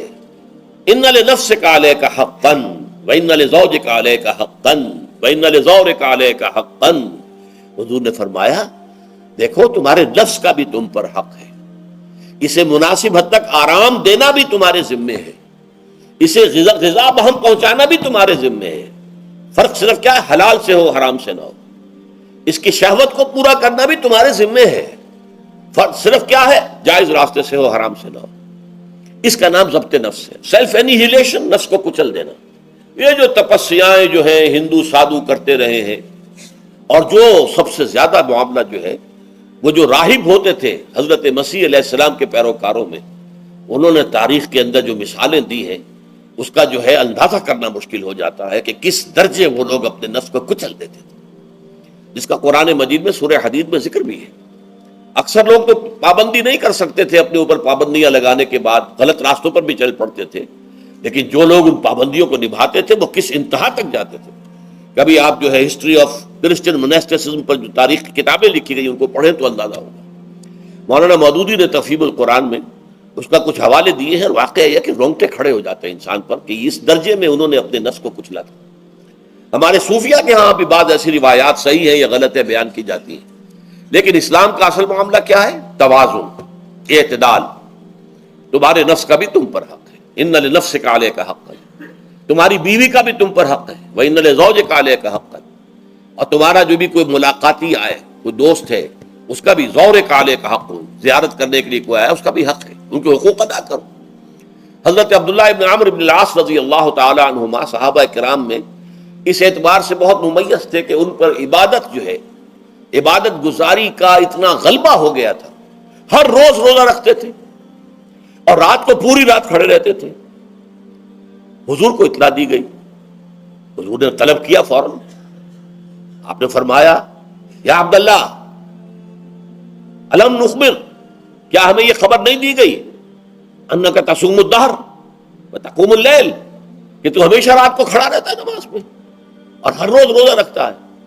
اب ظاہر بات ہے حضور کے حضور میں جھوٹ کیسے بولتے، ویسے بھی جھوٹ بولنے کا سوال نہیں صحابے کے لیے. تو عرض کیا بلا یا رسول اللہ ایسے یہ تو صحیح ہے، فرمایا لا تفعل، ہرگز ایسا مت کرو. فإن لنفسك عليك حقا وإن لزوجك عليك حقا وإن لزورك عليك حقا، تمہارے نفس کا بھی تم پر حق ہے. روزہ رکھو بھی اور افطار بھی کرو. بہترین روزہ جو ہے وہ حضرت داؤد علیہ السلام کا تھا، ایک دن روزہ رکھتے تھے، ایک دن افطار کرتے تھے. لیکن یہ ہے کہ آپ ہفتے میں 2 دن روزے حضور کے ہیں، سوموار کو اور جمعرات کو، مہینے میں 3 روزے یہ ہیں. اس میں گویا کہ سنت پر عمل بھی ہو جائے گا. لیکن یہ کہ ہمیشہ روزہ رکھنا، بلکہ یہاں تک کہا گیا ما ساما من سامت دہر، جو ہمیشہ روزہ رکھتا ہے اس نے کوئی روزہ رکھا ہی نہیں. کیا مطلب؟ یہ تو اس نے اپنی ہیبٹس بدل لی ہیں، ہیبٹس ہو گئی ہیں یہ کہ سارا دن بھر نہیں کھانا، صبح کھانا شام کو کھانا، بس. یہ تو اس نے اپنی ہیبٹ بدل لی ہے، روزہ ہیبٹ بن گیا اس کا. ما ساما من سامت دہر، جس نے ہمیشہ روزہ رکھا اس نے کوئی روزہ رکھا ہی نہیں. اس لیے کہ روزہ تو در حقیقت اس شخص پر شاخ گزرتا ہے جس کو عادت ہے دن میں کھانا کھانے کی. اس کو دن کے اندر 3 کھانے کھانے کی عادت ہے، تبھی تو وہ شاخ گزرے گا. اگر وہ عادت ہی آپ نے بدلنی ہے تو ظاہر بات ہے کہ پھر روزے کی جو برکت ہے وہ تو ظاہر نہیں ہوگی. تو بہرحال اس اعتبار سے غور کیجئے کہ یہ پہلا حکم جو ہے روزے کا، لعلکم تتقون، تاکہ تمہارے اندر تقوی پیدا ہو جائے، اپنے نفس پر کنٹرول پیدا ہو جائے. اس کو یوں سمجھیے کہ یہ ایک بڑا منہ زور گھوڑا ہے، ہمارا جو نفس ہے، ہمارا جو جسم ہے، حیوانی نظام. اس پر ہماری خودی یا ہماری انا یا ہماری ایگو یا ہمارا سیلف، یہ اس پر حکمران ہے، اس کا گھوڑے کا سوار ہے. اب اگر گھوڑا منہ زور ہے اور سوار کے قابو میں نہیں ہے تو کیا نتیجہ نکلے گا؟ اب وہ گھوڑے کے اختیار میں ہے، سوار صاحب کی جان جو ہے وہ جا کر پٹخ دے، کہیں کسی کھائی میں گرائے، کسی اور جگہ گرائے، وہ تو گویا کہ اس کے رحم و کرم پر ہے. ہاں اگر سوار تکڑا ہے اور سوار نے جو ہے گھوڑے کو قابو میں کیا ہوا ہے، اس کی رانوں میں بھی جان ہے، دبایا ہوا ہے گھوڑے کو اپنی رانوں کے درمیان، تو ظاہر بات ہے کہ اب یہ گھوڑا جو ہے بہت بڑی ایسٹ ہے اس کے لیے. اب گھوڑا ادھر جائے گا جدھر سوار لے جانا چاہے گا، سوار اپنے مقصد، اپنی منزل تک پہنچے گا گھوڑے کے ذریعے سے. اور اگر برعکس ہے، جیسا کہ میں عرض کر چکا ہوں، تو وہ سوار جو ہے وہ گھوڑے کے رحم و کرم پر ہے. یہی معاملہ ہے. ہماری خودی یا ہماری انا یا ہمارا ایگو، یہ در حقیقت یہ راکب ہے، اور ہمارا وجود حیوانی یہ مرکب ہے، یہ گھوڑا ہے. اگر ہم قابو یافتہ ہوں اپنے اس گھوڑے کے اوپر تو یہی جسم ہمارے لیے ایک بہت بڑا ایسٹ ہے. ہاتھوں سے نیکی کمائیں گے، پاؤں سے نیکی کمائیں گے، آنکھوں سے نیکی کمائیں گے، کانوں سے نیکی کمائیں گے، یہ ساری نیکیاں کمانے کا ذریعہ بن جائے گا. تلاوت قرآن سن رہے ہیں تو کانوں کی نیکی ہو رہی ہے، قرآن دیکھ کر پڑھ رہے ہیں تو آنکھوں کی نیکی ہو رہی ہے. یہ سارے ہمارے اعصاب، ہمارے تمام اعضاء و جوارح نیکی کا ذریعہ ہے. لیکن اگر کہیں یہ ہمارا نفس امارہ، ایڈ اور لیبیڈو ہم پر قابو پا لے تو پھر ہم اس کے رحم و کرم پر ہیں، پھر وہ جہاں میں جس کھائی میں چاہے گا گرا دے گا. تو اس اعتبار سے روزہ مجرد، ابھی روزے کی بات ہو رہی ہے، وہ روزہ خاص طور پر کہ جس کا حکم پہلے دیا گیا تھا، ایام معدودات، اس کے بارے میں اس کی حکمت، مجرد روزے کی حکمت کیا ہے؟ ضبط نفس. اسی ضبط نفس کا دوسرا نام تقویٰ ہے. آپ اپنے نفس پر قابو یافتہ ہیں اور پھر اللہ کے سامنے جھک رہے ہیں. یہ ہوئی نا اصل بات. آپ اللہ کے سامنے تو جھک رہے ہیں، اے اللہ میں تیری ہی بندگی کرتا ہوں اور کروں گا، نفس پر قابو ہے ہی نہیں، تو آپ کا یہ کہنا محمل ہو جائے گا. نفس کا تقاضا ابھرے گا اور آپ اس کے آگے ہاتھ جوڑ کر کھڑے ہو جائیں گے، تو گویا کہ جو آپ نے کہا تھا ایاک نعبد و ایاک نستعین، اس کی پیروی کرنا، اس کو پورا کرنا، اس کا تقاضا بجا لانا آسان کام نہیں ہے. جو بھی گویم مسلمانم بلرزم کہ دانم مشکلات لا الارا. جب میں کہتا ہوں کہ میں مسلمان ہوں تو میں مجھ پر کب کب یہ طاری ہوتی ہے، اس لیے کہ مجھے معلوم ہے کہ لا الہ کہنے کا مقصد کیا ہے، مطلب کیا ہے، اس کے تقاضے کیا ہے. تو روزہ مجرد روزے کی غرض و غایت تقوی یا ضبط نفس، یعنی سیلف کنٹرول، اور اس سیلف کنٹرول کے ساتھ اپنے پورے وجود کو اللہ کے سامنے جھکا دینا، یہ عبادت ہے. اب آئیے اس عبادت کے لیے، روزے کے لیے رمضان کا مہینہ کیوں منتخب کیا گیا بالآخر؟ پہلے تو وہ ہر مہینے کے 3 دن تھے، بالآخر مستقل تا قیامت اور رمضان کا مہینہ ہے. اس کی علت کیا ہے؟ ظاہر بات ہے کہ سارے 12 مہینے اللہ ہی کے ہیں، ہفتے کے سارے دن اللہ ہی کے ہیں. دنوں میں سید الایام جمعے کا دن ہے، مہینوں میں سید الاشہر، یہ جتنے مہینے ہیں ان میں سردار جو ہے مہینوں کا وہ رمضان مبارک ہے. کیوں ہے؟ اب آپ پڑھیے تیسری آیت، شہر رمضان الذی انزل فیہ القرآن. رمضان کا مہینہ وہ ہے جس میں قرآن نازل کیا گیا. اور اس کی مزید کیا ہے تشریح کہ رمضان ہی میں وہ لیلۃ القدر ہے جس میں قرآن نازل کیا گیا. اب یہاں 2 چیزیں علیحدہ علیحدہ سمجھ لیجئے. ہمیں معلوم ہے کہ قرآن حضور پر نازل ہوا 32 برس میں، نہیں 22 برس میں، 610 عیسوی سے لے کر اس موضوع پر آج شام کو تقریر ہوگی انشاءاللہ مفصل تعارف قرآن کے ضمن میں، بعد نماز عشاء قرآن اکیڈمی کی مسجد میں، کیونکہ معلوم نہیں کہ آج چاند ہو جائے گا یا نہیں ہو جائے گا. لہذا دور ترجمہ قرآن کل سے شروع ہوگا، اور آج جو ہے تعارف قرآن اور سورہ فاتحہ کا کچھ مفہوم میں بیان کروں گا تاکہ یہ کہ رمضان مبارک کے لیے تمہید ہو جائے. پھر اگر چاند ہو گیا تو چھوٹی چھوٹی صورتوں کے ساتھ ہم تراویح مکمل کر لیں گے. ترجمہ قرآن کے ساتھ تراویح کل سے شروع ہوگی. بہرحال اس ضمن میں رمضان کا چناؤ جو ہوا ہے تو یہ ترجیح بلا مرجح نہیں ہے، ایسے ہی نہیں کہ یوں ہی اس کو ترجیح دے دی گئی. اس کی حکمت ہے، غایت ہے، علت ہے، اس کا سبب ہے. رمضان کا مہینہ وہ ہے جس میں قرآن نازل کیا گیا، اسی میں وہ لیلۃ القدر ہے جس میں قرآن نازل کیا گیا. اگرچہ ہم جانتے ہیں کہ حضور پر قرآن نازل ہوا ہے 22 برس میں، 610 عیسوی سے 632 تک. اس معمے کو کیسے حل کریں گے؟ اس کا حل کیا ہے؟ رمضان مبارک کی ایک شب مبارک لیلۃ القدر میں پورا قرآن لوح محفوظ سے دفعتاً پورا کا پورا سمائے دنیا، پہلا آسمان جو ہے ہمارا، اس کے اوپر نازل کر دیا گیا. اس کے لیے لفظ انزلہ، انزلہ ینزل انزالن کے معنی ہے دفعتاً کسی چیز کو اتار دینا، اور نزلہ ینزل تنزیلا کے معنی ہے رفتہ رفتہ درجہ درجہ درجہ درجہ درجہ اتارنا. اعلام، علم یعلم اعلاما، کسی شے کو خبردار کر دینا، بتا دینا، بس ہم نے بتا دیا تم جانو، تمہارا کام. تعلیم یہ ہے اس کو درجہ بدرجہ سمجھانا، اس کے دماغ میں اتارنا، دیکھنا کہ اتنی بات سمجھ گیا تو اگلی بات سمجھانا، یہ سمجھ میں آ گئی تو اگلی بات. تعلیم اس کو کہتے ہیں. تو انزال دفعتاً اتار دینا، تنزیل رفتہ رفتہ تدریجاً تھوڑا تھوڑا کر کے اتارنا. تو حضور پر تنزیل ہوئی ہے. فَإِنَّهُ نَزَّلَهُ عَلَىٰ قَلْبِكَ، جبرائیل نے اس قرآن کو تھوڑا تھوڑا تھوڑا تھوڑا کر کے نزلناہ تنزیلا، رتلناہ ترتیلا، ہم نے تھوڑا تھوڑا کر کے اتارا. لیکن لیلۃ القدر میں جو ماہ رمضان مبارک کی شب ہے آخری عشرے کی، اس میں پورا قرآن اتار دیا گیا تھا لوح محفوظ سے سمائے دنیا تک. شہر رمضان الذی انزل فیہ القرآن ھدی للناس وبینات من الھدی والفرقان. یہ قرآن کیا ہے، کیا بنا کر نازل کیا گیا؟ یہ حال ہے، یہ لوگوں کے لیے، پوری نوع انسانی کے لیے ہدایت ہے، اور یہ ہدایت بینات کی شکل میں آئی، واضح تعلیمات جن میں کوئی شک و شبے کی گنجائش نہیں. از خود روشن، بینہ اسے کہتے ہیں وہ شے جو از خود روشن ہو، جس کو ہم کہتے ہیں کہ آفتاب آمد، دلیل آفتاب. جب سورج طلوع ہو گیا تو اپنے وجود پر وہ خود دلیل ہے، اسے کسی اور دلیل سے ثابت کرنے کی ضرورت نہیں ہے، از خود واضح. تو بینات من الہدی، جو قرآن کی بنیادی ہدایت ہے وہ بینات پر مشتمل ہے، واضح چیز ہے جو انسان کے لیے، اس کی فطرت کے لیے جانی پہچانی چیزیں ہیں.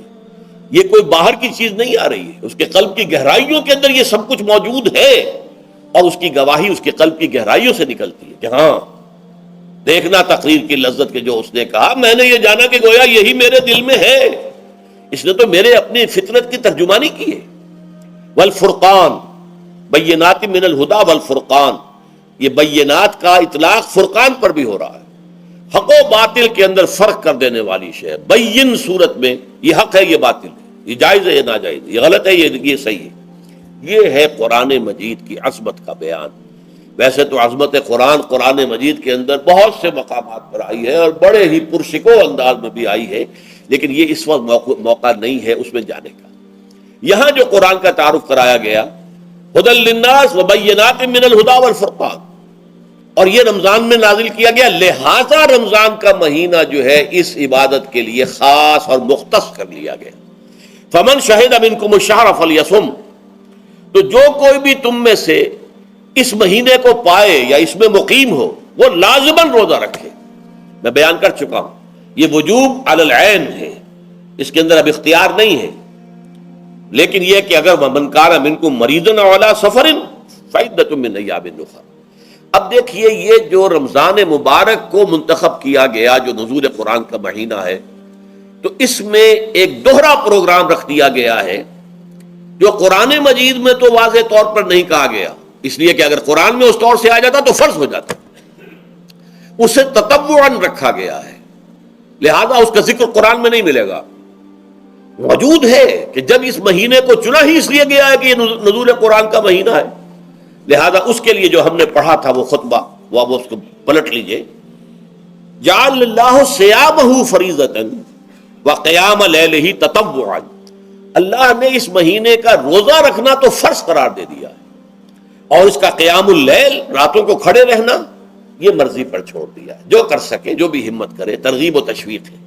اب دیکھیے ترغیب و تشویق کے لیے دوسری حدیث جو یہاں پر ہے، عن ابی ہریرہ رضی اللہ عنہ قال، حضرت ابو ہریرہ سے مروی ہے رضی اللہ عنہ کہ انہوں نے فرمایا، قال رسول اللہ صلی اللہ علیہ وسلم، کہ اللہ کے رسول نے فرمایا صلی اللہ علیہ وسلم، من صام رمضان ایمانا و احتسابا غفر له ما تقدم من ذنبه، جس نے رمضان میں روزے رکھے ایمان کے ساتھ، یقین کے ساتھ، اور احتساب، اللہ سے اس کے اجر کی امید میں، غفر له ما تقدم من ذنبه، اس کے پچھلے تمام گناہ معاف ہو جاتے ہیں۔ یہ نوٹ کیجئے کہ اس سے مراد گناہ کبیرہ نہیں ہے، گناہ صغیرہ۔ گناہ کبیرہ کے لیے توبہ شرط ہے، گناہ صغیرہ جو ہے وہ ان چیزوں سے دھل جاتے ہیں۔ لیکن اب دیکھیے، ومن قام رمضان ایمانا و احتسابا، اور جو کوئی کھڑا رہا رمضان میں، یعنی قیام اللیل، ایمان اور احتساب کے ساتھ، غفر له ما تقدم من ذنبه۔ اب تیسری بات، ومن قام لیلۃ القدر ایمانا و احتسابا، اور جو کھڑا رہا قیام اللیل جس نے کیا ہے لیلۃ القدر میں ایمان اور احتساب کے ساتھ، غفر له ما تقدم من ذنبه، متفق علیہ۔ یہ حدیث بخاری اور مسلم دونوں کی ہے۔ اب یہاں جو بات میں چاہتا ہوں کہ آپ پر واضح ہو جائے، اس حدیث میں دونوں چیزوں کو پیرلل لایا گیا، من قام رمضان، من صام رمضان، پیرلل، بالکل متوازی، ہم وزن اعتبار سے، من صام رمضان ایمانا و احتسابا غفر له ما تقدم من ذنبه، من قام رمضان ایمانا و احتسابا غفر له ما تقدم من ذنبه۔ اب سوال پیدا ہوتا ہے قیام اللیل سے مراد کیا ہے؟ یہاں پہ میں ذرا تراویح کا جو پس منظر ہے وہ بیان کر دینا چاہتا ہوں۔ دیکھیے، جیسا کہ ہم نے خطبے میں بھی دیکھ لیا، اللہ نے قیام اللیل جو ہے اسے فرض نہیں ٹھہرایا، تطوع، قرآن مجید میں بھی اس کا کوئی ذکر نہیں، احادیث میں اس کی تشویق و ترغیب پوری موجود ہے۔ ایک اور حدیث بھی ہم بعد میں پڑھیں گے اس پر۔ اس کا پس منظر کیا تھا کہ اس کو چھوڑ دیا گیا۔ اب ظاہر بات ہے مسلمانوں میں کمزور بھی ہیں، مسلمانوں میں وہ مزدوری کرنے والے بھی ہیں، روزہ تو فرض ہے ان پر، چاہے مئی کا مہینہ ہے اور گندم کاٹنی ہے، روزہ تو پھر بھی رکھنا ہوگا، یہ سب کچھ۔ لیکن یہ کہ رات کو پھر کھڑے رہنا ان کے لیے، جاگنا ممکن نہیں، لہذا ان کے اوپر یہ چیز فرض نہیں۔ حضور نے تراویح کی نماز یا قیام اللیل نہ اسے فرض قرار دیا، نہ اس کے بعد جماعت کوئی اہتمام کیا مستقل، صرف 3 راتیں آپ نے جماعت کروائی ہے، اس میں 8 رکعتیں آپ نے پڑھی ہیں، کہ جو آپ کا معمول تھا تہجد کا وہ پڑھی، اور تہجد کے وقت ہی جماعت کرائیے۔ یہ ہے وہ حدیث۔ اس کے علاوہ کسی نماز تراویح جو ہے جو ہم پڑھتے ہیں 20 رکعتیں عشاء کے ساتھ متصل، اس کا کوئی ذکر نہ دور نبوی میں ہے نہ دور صدیق اکبر میں ہے۔ یہ دور حضرت عمر کی خلافت میں ہوا ہے، اور ہم نہیں کہہ سکتے کتنے سال کے بعد ہوا ہے۔ حضرت عمر رضی اللہ تعالیٰ عنہ کی خلافت کا دور جو ہے وہ تو 10 برس ہے، ہو سکتا ہے 5 برس کے بعد ہوا ہو، 6 برس کے بعد ہوا ہو، 12 ہوا ہے ان کے عہد۔ حضرت عمر ایک مرتبہ مسجد میں داخل ہوئے، مسجد نبوی میں، تو دیکھا کہ کچھ لوگ 8 10 12 جو ہے وہ ایک جو ہے حافظ کے پیچھے کھڑے ہوئے اور قرآن سن رہے ہیں، کچھ دوسرے کونے میں کھڑے ہیں، کچھ کہیں اور کھڑے ہیں، مختلف جماعتیں ہو رہی ہیں۔ تو انہوں نے سوچا کہ کیوں نہ ان سب کو ایک امام کے پیچھے جمع کر دیا جائے، اور اس کے لیے لوگوں کی سہولت کے لیے عشاء کے ساتھ متصل رکھ دیا جائے، اس لیے کہ تہجد کے وقت اٹھنا جو ہے وہ تو ہر کس و ناقص کا کام نہیں ہے، کہ عشاء کے بعد اگر تھوڑا سا اضافی وقت ہو صرف، تو یہ ہر شخص کر لے گا، مزدور بھی کر لے گا۔ لہذا آپ نے یہ نظام تجویز فرمایا کہ عشاء کے متصلاً بعد 20 رکعت نماز پڑھی جائے اور ایک امام کے پیچھے پڑھی جائے۔ یہ گویا کہ اجتہاد ہے حضرت عمر رضی اللہ تعالی عنہ، اس کو آپ نے خود بدعت بھی قرار دیا ہے، لیکن بدعت حسنہ۔ بدعت کس اعتبار سے؟ لغوی اعتبار سے، نئی بات، اس لیے کہ حضور کے زمانے میں نہیں تھی، تو یہ اس طریقے سے ایک نئی بات ہے۔ لیکن یہ بات چونکہ بہت اچھی ہے، بہت عمدہ ہے، آپ جب یہ نظام چل پڑا تو ایک دن مسجد میں آئے، دیکھا کہ بڑی بھری مسجد ہے، صحابہ کھڑے ہیں اور ایک امام کے پیچھے قرآن سن رہے ہیں۔ آپ نے فرمایا نعم البدعۃ ھذہ، یہ جو ہم نے نئی بات شروع کی ہے یہ بہت اچھی ہے، بہت عمدہ ہے۔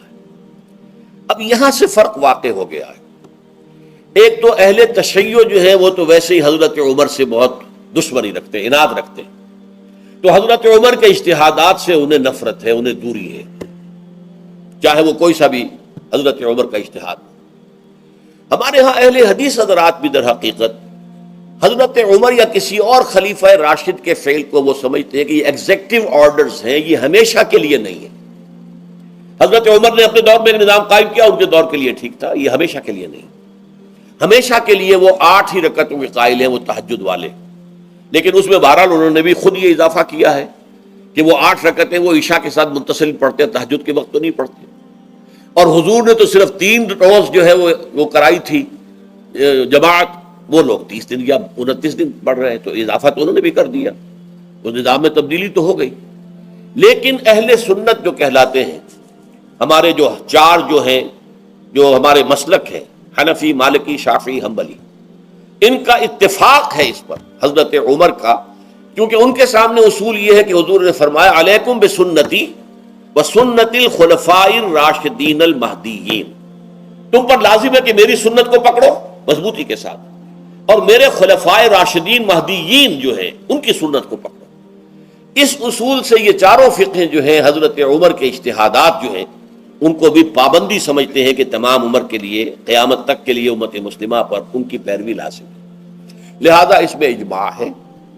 اور یہاں تک کہ یہ سب سے آخری جو اس میں مسلک پیدا ہوا ہے زمانی اعتبار سے، سب سے پہلے مسلک جو ہے حنفی پیدا ہوا ہے، پھر مالکی پیدا ہوا ہے، پھر شافعی پیدا ہوا ہے، اور پھر حنبلی آخری ہے۔ اور امام احمد ابن حنبل بہت بڑے محدث بھی ہیں، مسند احمد ابن حنبل جو ہے وہ بہت بڑی کتاب ہے، بہت اہم کتاب ہے، جامع کتاب ہے، تو ان کے ہاں بھی 20 رکعتیں ہیں۔ چنانچہ حرمین شریفین میں، سعودی عرب میں، مکے اور مدینہ منورہ میں جو نماز تراویح ہوتی ہے اس کی 20 رکعتیں ہیں، لیکن اہل حدیث حضرات جو ہیں وہ اس 8 کے اوپر اکتفا کرتے ہیں۔ بہرحال یہ ایک اختلاف ہے جو میں نے اس کا پس منظر بیان کر دیا، لیکن اس 20 رکعت نماز سے ادا کرنے سے، جو کہ زیادہ سے زیادہ 50 منٹ یا 1 گھنٹہ لگتا ہے، اس سے وہ قیام اللیل کا حق ادا نہیں ہوتا۔ قیام اللیل کا تو کچھ اور ہی تقاضا ہے۔ قیام کسے کہتے ہیں؟ یہ سورہ مزمل سے واضح ہوتا ہے، یا ایھا المزمل قم اللیل الا قلیلا نصفہ او انقص منہ قلیلا او زد علیہ ورتل القرآن ترتیلا۔ آدھی رات یا آدھی رات سے کچھ کم، یعنی تہائی رات، یا آدھی رات سے کچھ زائد، 2/3 رات، یہ ہے قیام اللیل۔ چنانچہ سورہ مزمل ہی کی آخری آیت جو دوسرا رکوع مشتمل ہے جس پر، اس میں صاف کہہ دیا گیا ان ربک یعلم انک تقوم ادنی من ثلثی اللیل ونصفہ وثلثہ وطائفۃ من الذین معک۔ اے اللہ کے نبی، اللہ خوب واقف ہے کہ آپ بھی اور آپ کے ساتھ ایک جماعت بھی رات کو کھڑی رہتی ہے، 2/3 رات یا آدھی رات یا 1/3 رات۔ تو یہ سارا معاملہ جو ہے قیام اللیل کا، گویا کہ کم سے کم 1/3 رات پر اس کا اطلاق ہو سکے گا، یہ نہیں کہ 1 گھنٹے۔ اب اس کے ضمن میں دیکھیے حدیث پڑھیے، تیسری حدیث ہے ان عبداللہ ابن عمرو ابن العاص رضی اللہ تعالی عنہ۔ یہ وہی عبداللہ ابن عمرو ہے جن کی میں نے آپ کو حدیث پہلے سنائی ہے۔ یہ ساری رات کھڑے رہتے تھے، پوری رات، اور ہر روز روزہ رکھتے تھے، جس پر حضور نے منع کیا، لا تفعل، مت کرو ایسا۔ رضی اللہ عنہما، یہ خود بھی صحابی ہیں اور ان کے والد عمرو بن العاص بھی صحابی ہیں۔ ان رسول اللہ صلی اللہ علیہ وسلم قال، کہ اللہ کے رسول صلی اللہ علیہ وسلم نے فرمایا الصیام والقرآن یشفعان للعبد، روزہ اور قرآن بندے کے حق میں شفاعت کریں گے۔ یقول الصیام، روزہ یہ عرض کرے گا اللہ کی جناب میں، اے رب پروردگار، انی منعتہ الطعام والشہوات بالنہار، میں نے تیرے اس بندے کو دن کے دوران کھانے پینے سے اور اپنی شہوت کا تقاضا پورا کرنے سے روکے رکھا، یہ میری وجہ سے روکا رہا، تو میری شفاعت اس کے حق میں قبول فرما، فشفعنی فیہ، میری شفاعت اس کے حق میں قبول فرما۔ ویقول القرآن، قرآن کیا کہے گا؟ منعتہ النوم باللیل، میں نے اسے رات کے وقت سونے سے، نیند سے روکے رکھا، فشفعنی فیہ، تو اس کے حق میں میری شفاعت قبول فرما۔ حضور فرماتے فیشفعان، ان دونوں کی شفاعت قبول کی جائے گی۔ یہ ہے قیام اللیل۔ یہ قیام اللیل صرف تراویح کی نماز سے جو پڑھ لی جاتی ہے، اور ہمارے ہاں تو یہ ہے، وہاں کم سے کم یہ تو تھا، صحابہ کرام کھڑے ہوتے تھے تو جو قاری پڑھ رہا ہوتا تھا وہ ان کے دل میں اترتا جاتا تھا، اس کا مضمون اور مفہوم جو ہے ان کو معلوم ہے، لہذا وہ اس کی زبان سے نکلا ہوا ہر لفظ ان کے قلب کی گہرائیوں تک اتر رہا ہے۔ یہاں تو یہ ہے پیرٹ لائک حافظ ہے، اسے خود پتہ نہیں میں کیا پڑھ رہا ہوں، اکثر حفاظ جو ہیں وہ عالم تو نہیں ہوتے، اور جو سن رہے ہیں انہیں کچھ پتہ نہیں ہم نے کیا سنا ہے۔ تو ٹھیک ہے، کم سے کم ثواب تو انہیں ملے گا کہ انہوں نے وقت نکالا ہے، 1 گھنٹہ ہی اضافی صحیح، لیکن بہرحال اس کا وقت تو انہوں نے نکالا ہے، محنت کی ہے، کھڑے رہے ہیں، ثواب ملے گا۔ لیکن جو مقصد ہے وہ حاصل نہیں ہوتا۔ اس مقصد کے حصول کے لیے اول تو قیام اللیل کی کم سے کم مدت 1/3، اگر کوئی شخص فرض کیجئے کہ اس کے ہاں کوئی اور انتظام نہیں ہے، جیسا کہ ہمارے ہاں ہم نے انتظام کیا ہے، بڑے بڑے شہروں میں دورہ ترجمہ قرآن، اس میں ہمیں 5 گھنٹے لگ جاتے، نصف شب کے قریب جو ہے معاملہ ہو جاتا۔ اس میں کیا ہوتا ہے کہ ہر 4 رکعت سے پہلے جو اس کے اندر پڑھا جانا ہے حصہ قرآن کا، اس کا پہلے ہم مطالعہ کرتے ہیں بیٹھ کر، ترجمہ اور کچھ موٹے موٹے نکات کی جو ہے وضاحت، پھر کھڑے ہو گئے اور قاری صاحب کے پیچھے 4 رکعتوں کے اندر وہ 4 رکوع یا جتنے بھی ہیں پڑھ لی، سن لی، پھر بیٹھ گئے 4 کے بعد پھر اگلی 4 رکعتوں کے اندر جو کچھ پڑھا جانے والا ہے اس کا ترجمہ، اس کی تفہیم ہو گئی، پھر کھڑے ہو گئے، پھر سن لیا۔ اس طریقے سے 5-6 گھنٹے میں تراویح ختم ہوئی، تو تراویح بھی ہو گئی، حضرت عمر کے اجتہاد پر عمل بھی ہو گیا، 20 تراویح ہو گئی، لیکن یہ ہے کہ اس کے ساتھ جو اصل غرض و غایت ہے قیام اللیل کی وہ بھی حاصل ہو۔ یہ ہم نے 17 سال پہلے شروع کیا تھا یا 18 سال پہلے، اور وہ انشاءاللہ اللہ کے فضل و کرم سے اب چل رہا ہے، بڑے بڑے شہروں میں ہو رہا ہے۔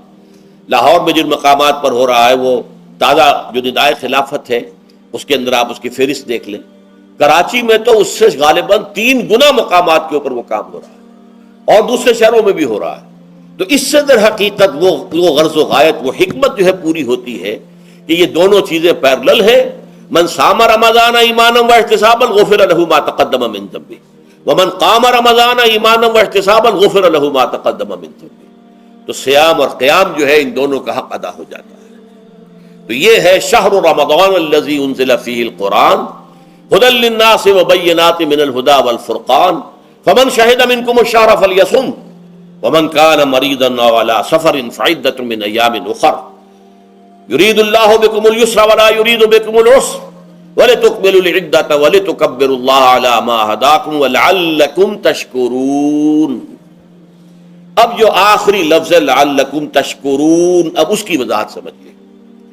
اور رمضان کے یہ 2 پروگرام جب پیرلل ہو جائیں گے، جب دونوں کی پابندی کی جائے گی، تو اس کا حاصل کیا ہے؟ اس بات کو سمجھنے کے لیے سب سے پہلے آپ اس کو سمجھیے کہ جسے ہم خود ہی کہہ رہے تھے، جسے ہم سیلف کہہ رہے تھے، اپنی انا کو مضبوط کرنا، سیلف کنٹرول، ایگو جو ہے وہ پوری طرح قابو یافتہ ہو اڈ اور لبیڈو پر، اصل میں اس سے مراد کیا ہے؟ اس پر میں نے تفصیل سے بحث کی ہے عظمت صوم نامی اپنے کتابچے میں۔ ویسے یہ ہے کہ وہ مشکل ہے، ذرا فلسفیانہ اس کا انداز ہے، لیکن یہ ہے کہ وہی باتیں آسان الفاظ میں جو دوسرا کتابچہ ہے عظمت صیام و قیام رمضان مبارک، وہ آسان ہے، اگرچہ یہ دونوں بہت ہی محدود تعداد میں ہمارے پاس ہیں، لیکن یہ کہ میں نے ذکر کر دیا، جو حضرات لینا چاہیں وہ لے لیں۔ لیکن یہ ہے کہ اس میں اصل پس منظر کیا ہے؟ دیکھیے، ہمارا جو وجود ہے انسان کا، یہ کمپوزٹ ہے، مرکب ہے۔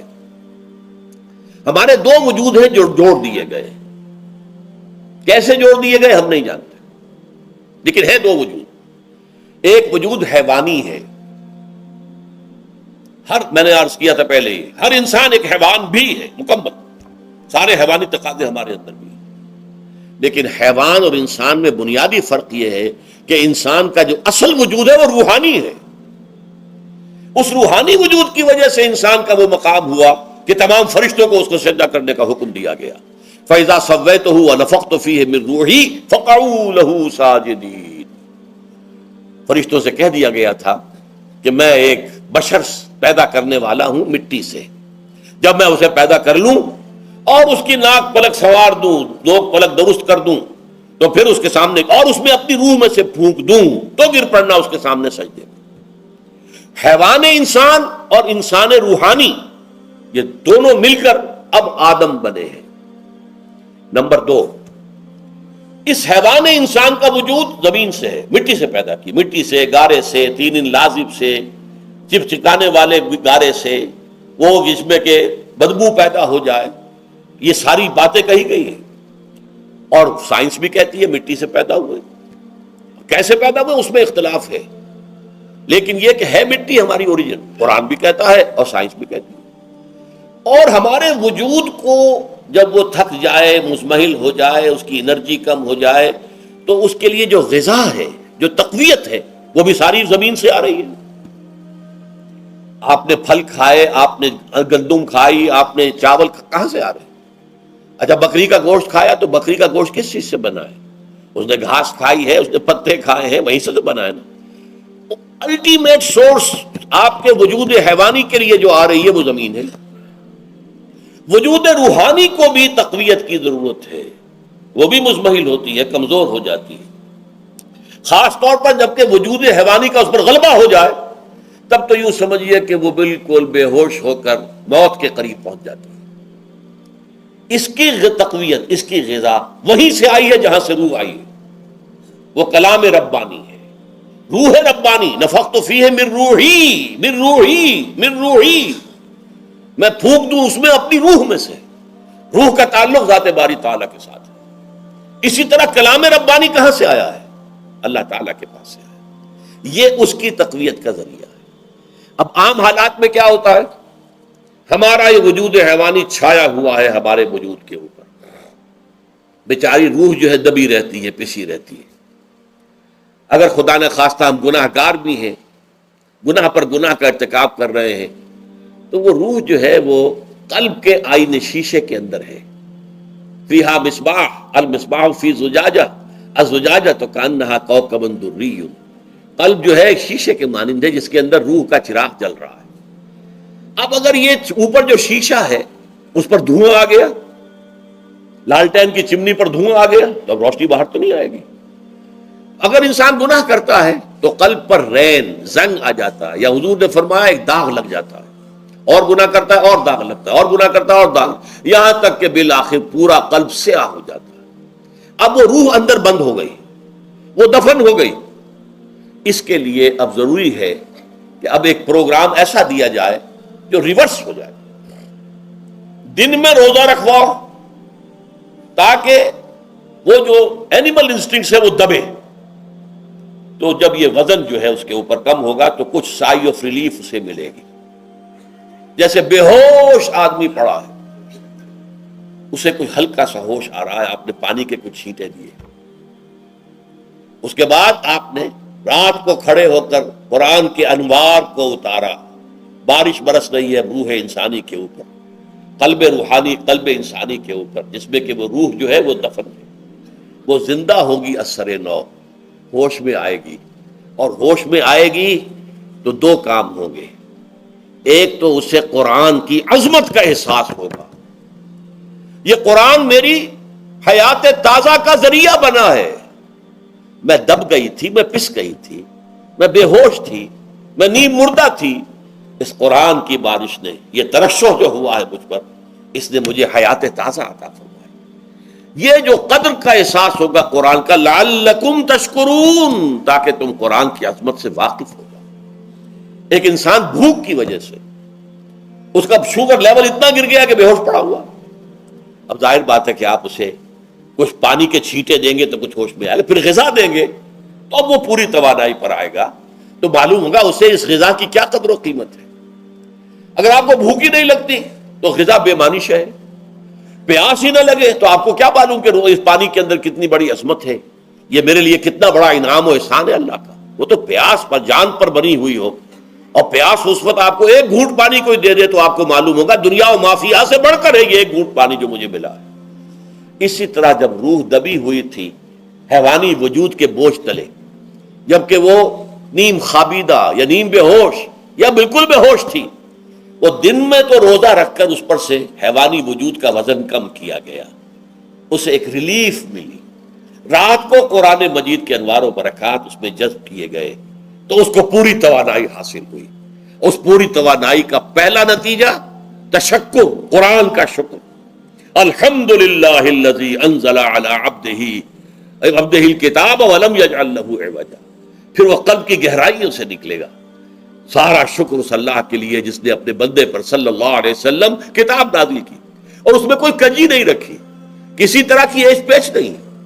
یا تبارک الذی نزل الفرقان علی عبدہ لیکون للعالمین نصیرا، بڑی بابرکت ہے وہ ذات جس نے اپنے بندے پر فرقان نازل فرمایا تاکہ وہ تمام جہان والوں کے لیے نذیر اور خبردار کرنے والا بن جائے. یہ قرآن کی عظمت کا احساس. اور ظاہر بات ہے جس قدر کسی نعمت کی قدر و قیمت کا احساس ہوگا اسی قدر تو آپ شکر ادا کریں گے.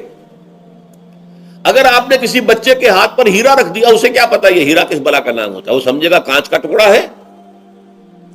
لیکن اگر کوئی واقعتاً کو جوہر شناس ہو، جوہری ہو، اس کو آپ ہیرا دیں گے تو اسے معلوم ہے کہ مجھے کیا چیز دی گئی ہے. اس کے اندر جو شکر پیدا ہوگا وہ اس بچے کے اندر تو نہیں پیدا ہو سکتا جسے معلوم ہی نہیں. تو قرآن مجید کی اصل عظمت سے انسان واقف کب ہوگا؟ جبکہ اس کے ذریعے سے اس کی روح کو ایک حیات تازہ مل جائے اور اس طرح وہ پروگرام ریورس ہو جائے جو عام طور پر چل رہا تھا. ساری توجہ اپنے جسم پر، اس کے تقاضوں پر. جسم میں تھوڑی سی پھنسی نکل آئی ہے، بھاگ رہے دوڑ رہے اس کے علاج کے لیے. کوئی اور مرض لاحق ہو گیا ہے، بھاگ رہے ہیں دوڑ رہے ہیں اس کے علاج کے لیے، بڑی بڑی فیسیں بھی دے رہے ہیں. ساری جسم کی پرواہ ہے.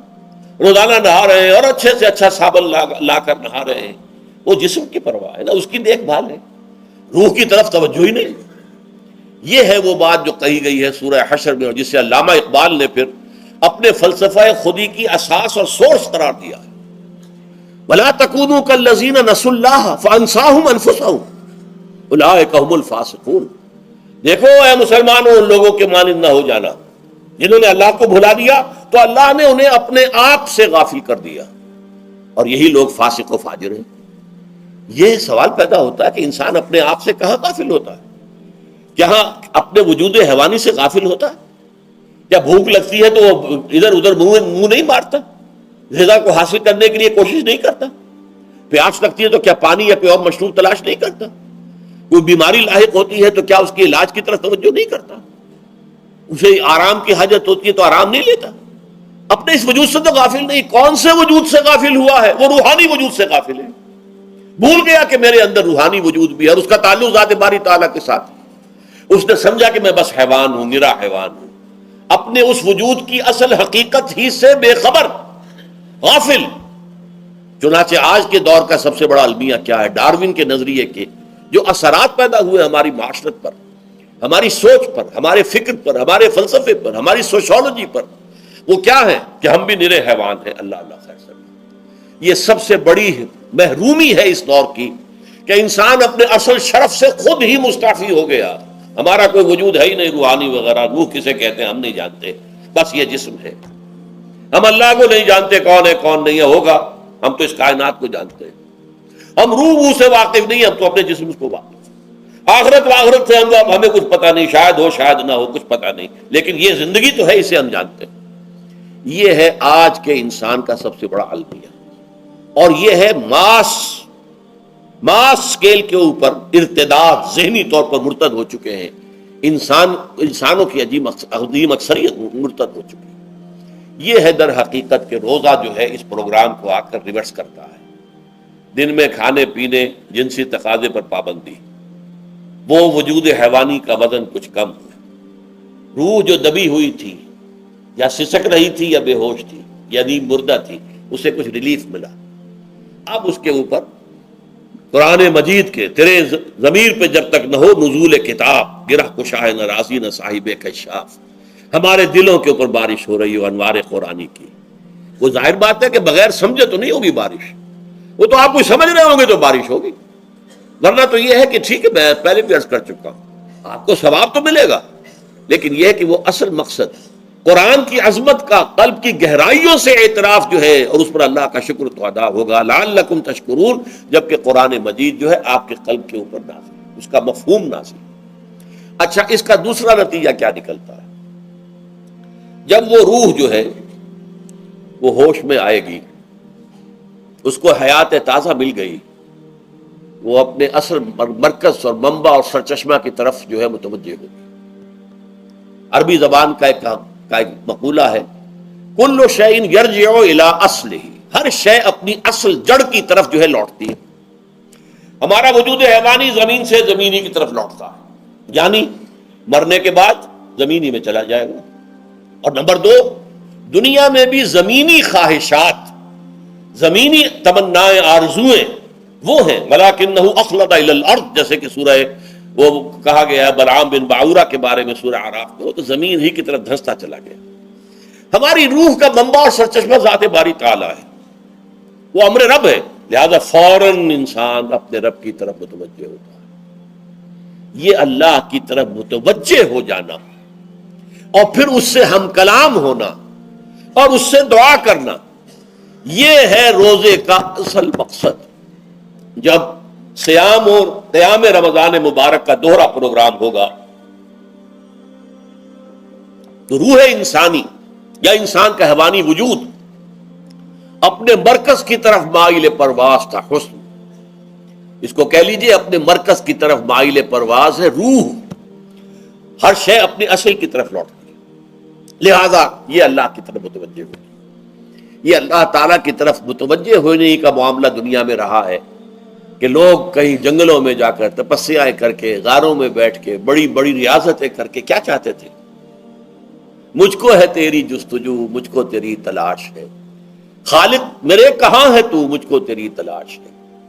میں نے یہ نظم جو ہے تقریباً 6 سال جو ہے ہر روز صبح، ہمارا جو ہائی اسکول تھا اس میں جو صبح پریئر ہوتی تھی، لوگ سب جمع ہوتے تھے، پورا اسکول جو ہے اس کے ہمارے طلبا، تو یہ نظم جو ہے پڑھی جاتی تھی. مجھ کو ہے تیری جستجو، مجھ کو تیری تلاش ہے. خالق میرے کہاں ہے تو، مجھ کو تیری تلاش ہے. روح انسانی چاہتی ہے اللہ کا تقرب، اللہ کے قریب ہونا، اللہ سے رشتہ استوار کرنا. یہ وجود حیوانی حائل ہے اس کے راستے میں.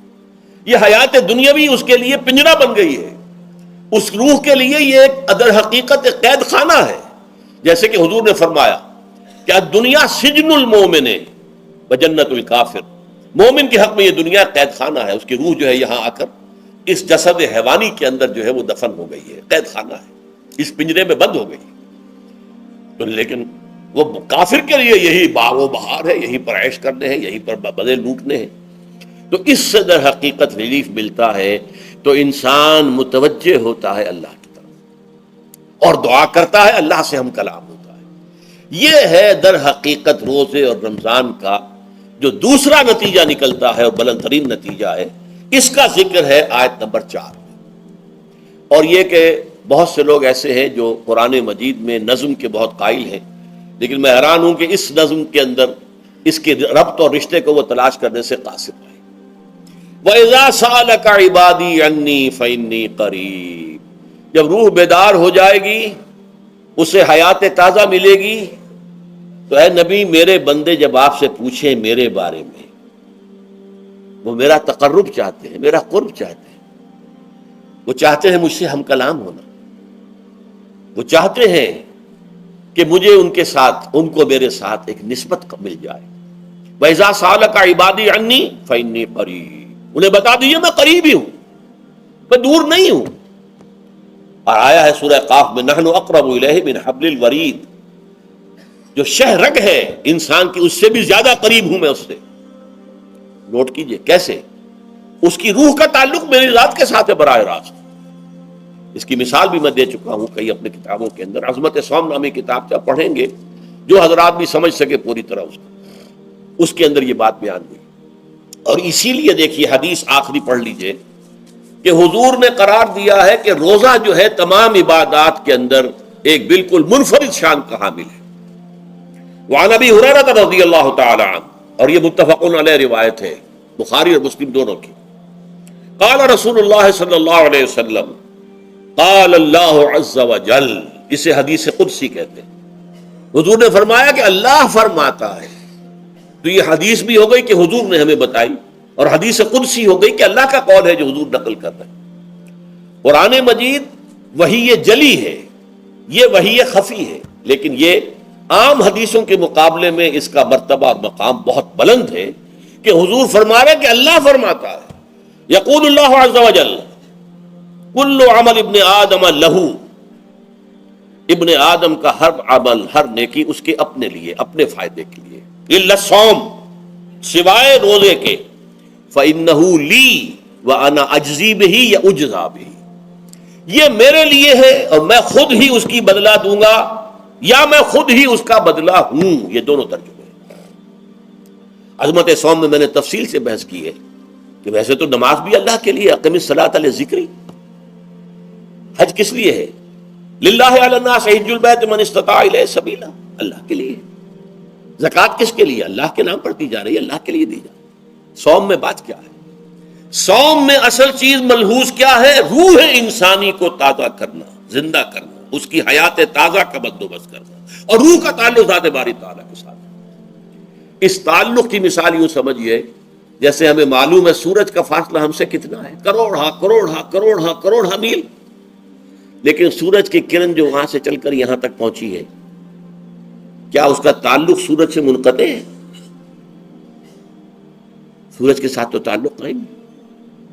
اسی طرح روح انسانی ذات باری تعالیٰ سے بہت دور آ کر کہہ لیجئے ہمارے وجود کے اندر آ گئی، ہمارے قلب کے اندر متمکن ہو گئی. لیکن کیا اس کا تعلق اللہ کی ذات سے منقطع ہے؟ نہیں. لیکن یہ روح ہی اگر مزمحل ہو گئی تو تعلق منقطع ہو جائے گا، اس لیے کہ اس روح کے اندر ہی جان نہیں رہی. یہ روح تازہ ہوگی تو اس کا تعلق اللہ کی ذات کے ساتھ اثر نو استوار ہو جائے گا.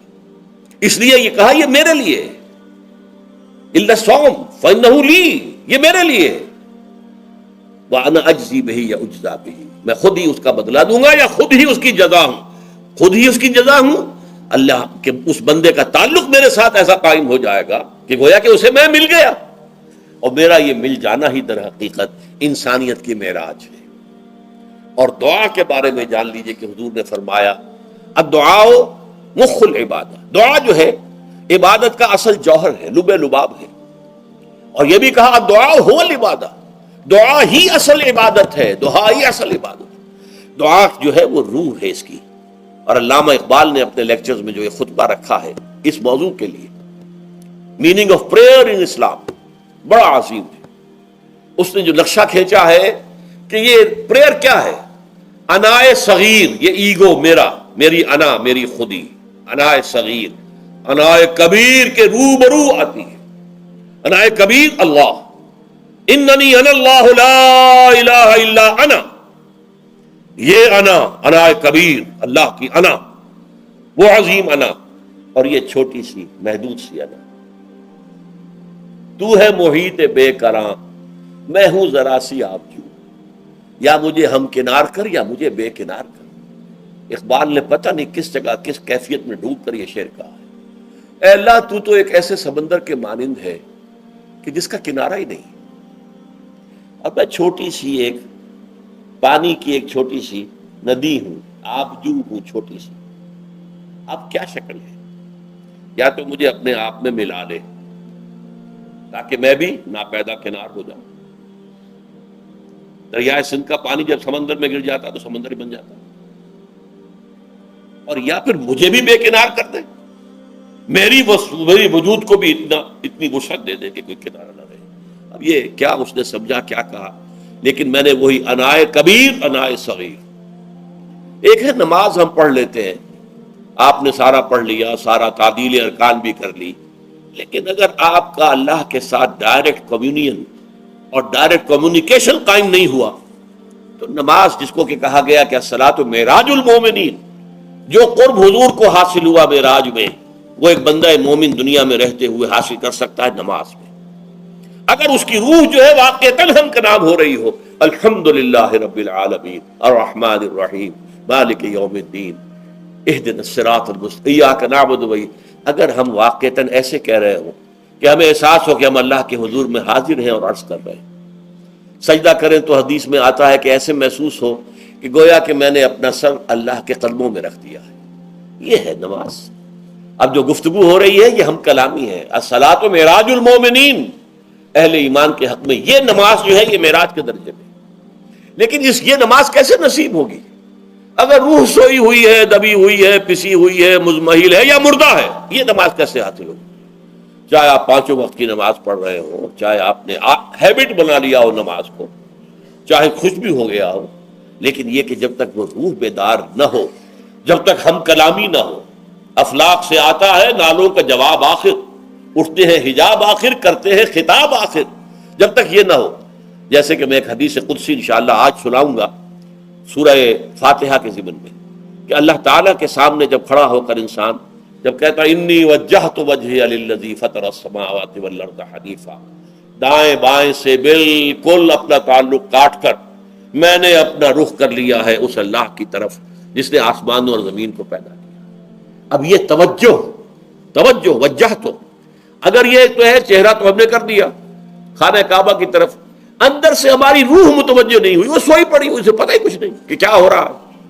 تو اس صورت میں وہ کیا ہے؟ ظاہری بات تو پوری ہو گئی، نماز کا ثواب ہو جائے گا، فرض کی ادائیگی کا ثواب مل جائے گا، لیکن وہ اصل نماز تو حاصل نہیں ہوتی. یہ ہے وہ بات کہ وَإِذَا سَأَلَكَ عِبَادِي عَنِّي فَإِنِّي قَرِيبٌ. اے نبی، جب میرے بندوں کی روحیں بیدار ہو جائیں، توانا ہو جائیں، حیات تازہ سے وہ ہم کنار ہو جائیں، اور پھر وہ میرے بارے میں پوچھیں، وہ میرا تقرب حاصل کرنا چاہتے ہیں، تو آپ سے پوچھیں تو کہیے میں قریب ہوں. اجیب دعوت الداع اذا دعان، یہ ہے وہ دعا، میں ہر پکارنے والے کی پکار، ہر دعا کرنے والے کی دعا کو سنتا ہوں، قبول کرتا ہوں، جواب دیتا ہوں جہاں کہیں بھی مجھے پکارے. اذا دعان، اس میں در حقیقت وہ مفہوم آ گیا ہے there and then, wherever. آپ اپنے گھر میں ہو کر پکاریں اللہ کو، آپ بستر پر لیٹے ہوئے پکاریں اللہ کو. الذین یذکرون اللہ قیاما وقعودا وعلی جنوبہم. ہاں ٹھیک ہے، بعض مقامات بعض اوقات قبول دعا کے لیے زیادہ سازگار ہے، حرم میں جا کر دعا مانگی جائے، اور منا میں، عرفات میں خاص طور پر، جبل رحمت پر خاص طور پر، ملتزم جو ہے کعبے کا اس پر خاص طور پر، وہ ایام بھی ہے خاص. لیکن یہ نہیں ہے کہ بقیہ دنوں میں آپ کے اور اللہ کے درمیان کو بڑا فاصلہ ہے. یہ سارا دنیا میں مشرکانہ نظاموں نے تصور پیدا کیا، اللہ تو دور ہے، دور ہے، دور ہے، دور ہے، پاک ہے، پاک ہے، پاک، تم ناپاک ہو، ناپاک ہو، ناپاک ہو، اور تم تو بڑی پستی میں پڑے ہو، تم اللہ سے براہ راست ہم کلام نہیں ہو سکتے. کوئی درمیانی چاہیے، کوئی لنکس چاہیے، کوئی پجاری ہوگا، کوئی پروہت ہوگا، کوئی پنڈت ہوگا، کوئی پیر ہوگا، کوئی پادری ہوگا، کوئی پوپ ہوگا، اس کے ذریعے سے تم اللہ سے ہم کلام ہو، خود نہیں. اور جب ذریعے بیچ میں آ گئے تو ان کی مٹھی گرم کرو، ان کی چاپلوسی کرو، ان کو بھی جو ہے چادریں چڑھاؤ، ان کو نذرانے پیش کرو. یہ ہے بدترین ایکسپلائٹیشن جو مذہب کے ذریعے سے نوع انسانی کی ہوئی ہے. یہ دو ایکسپلائٹیشن دنیا میں ہوئی ہے تاریخ انسانی میں. ایک بادشاہوں کی طرف سے خراج دو ہمیں، محنت تم کرو گے کھیت میں، آدھا حصہ ہمارے پاس آئے گا، ہم عیش کریں گے، ہم سٹینڈنگ آرمیز رکھیں گے تاکہ ذرا تم بغاوت کرو تو تمہارا سر کچل دیا جائے. یہ ایکسپلائٹیشن بدترین. مانگنے والا گدا ہے، صدقہ مانگے یا خراج. دوسری طرف ہم بادشاہ ہیں، ہم چندر بنسی سورج بنسی خاندان ہیں، ہم راجپوت ہیں، حکومت کرنا ہمارا حق ہے.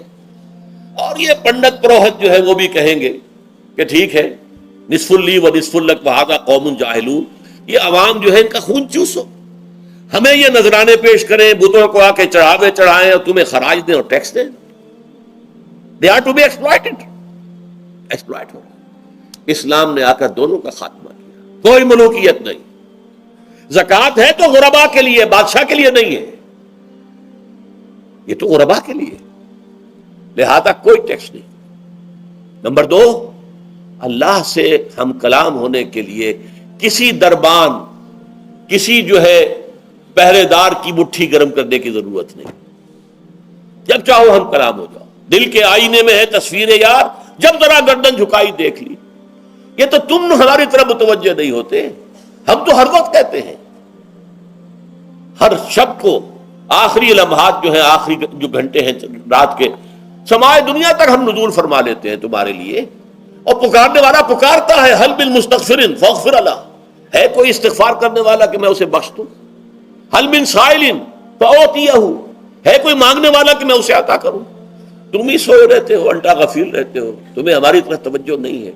اگر ہماری طرف متوجہ ہو جاؤ تو جیسے کہ اقبال نے کہا کہ میرے لیے یہ دربان جو ہے، پیران کلیسا کو کلیسا سے اٹھا دو، کیوں خالق و مخلوق میں حائل رہے پردے.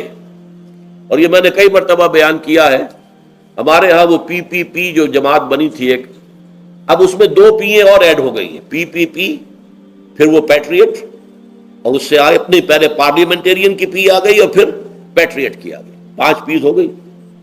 اسی طرح گنتی ہے ہندوستان میں پنڈت، پروہت اور پجاری، 3 پے تو یہاں تھی. پیر، ایران کا پیر، اور پوپ اور پادری، یہ سب پے سے شروع ہوتے ہیں الفاظ، اور یہ سب در حقیقت جو ہے شروع ہونے والے الفاظ، یہ در حقیقت انسانوں کی بدترین ایکسپلائٹیشن کا ذریعہ ہے. وَإِذَا سَأَلَكَ عِبَادِي عَنِّي فَإِنِّي قَرِيبٌ أُجِيبُ دَعْوَةَ الدَّاعِ إِذَا دَعَانِ فَلْيَسْتَجِيبُوا لِي. ہاں ایک تقاضا ہے، پھر اس سے پہلے یہ بات سمجھ لیجئے، میں اس آیت کو میگنا کارٹا جسے کہا جاتا ہے حقوق انسانی کا سب سے بڑا چارٹر، میں اس سے کہیں بڑا چارٹر قرار دیتا ہوں.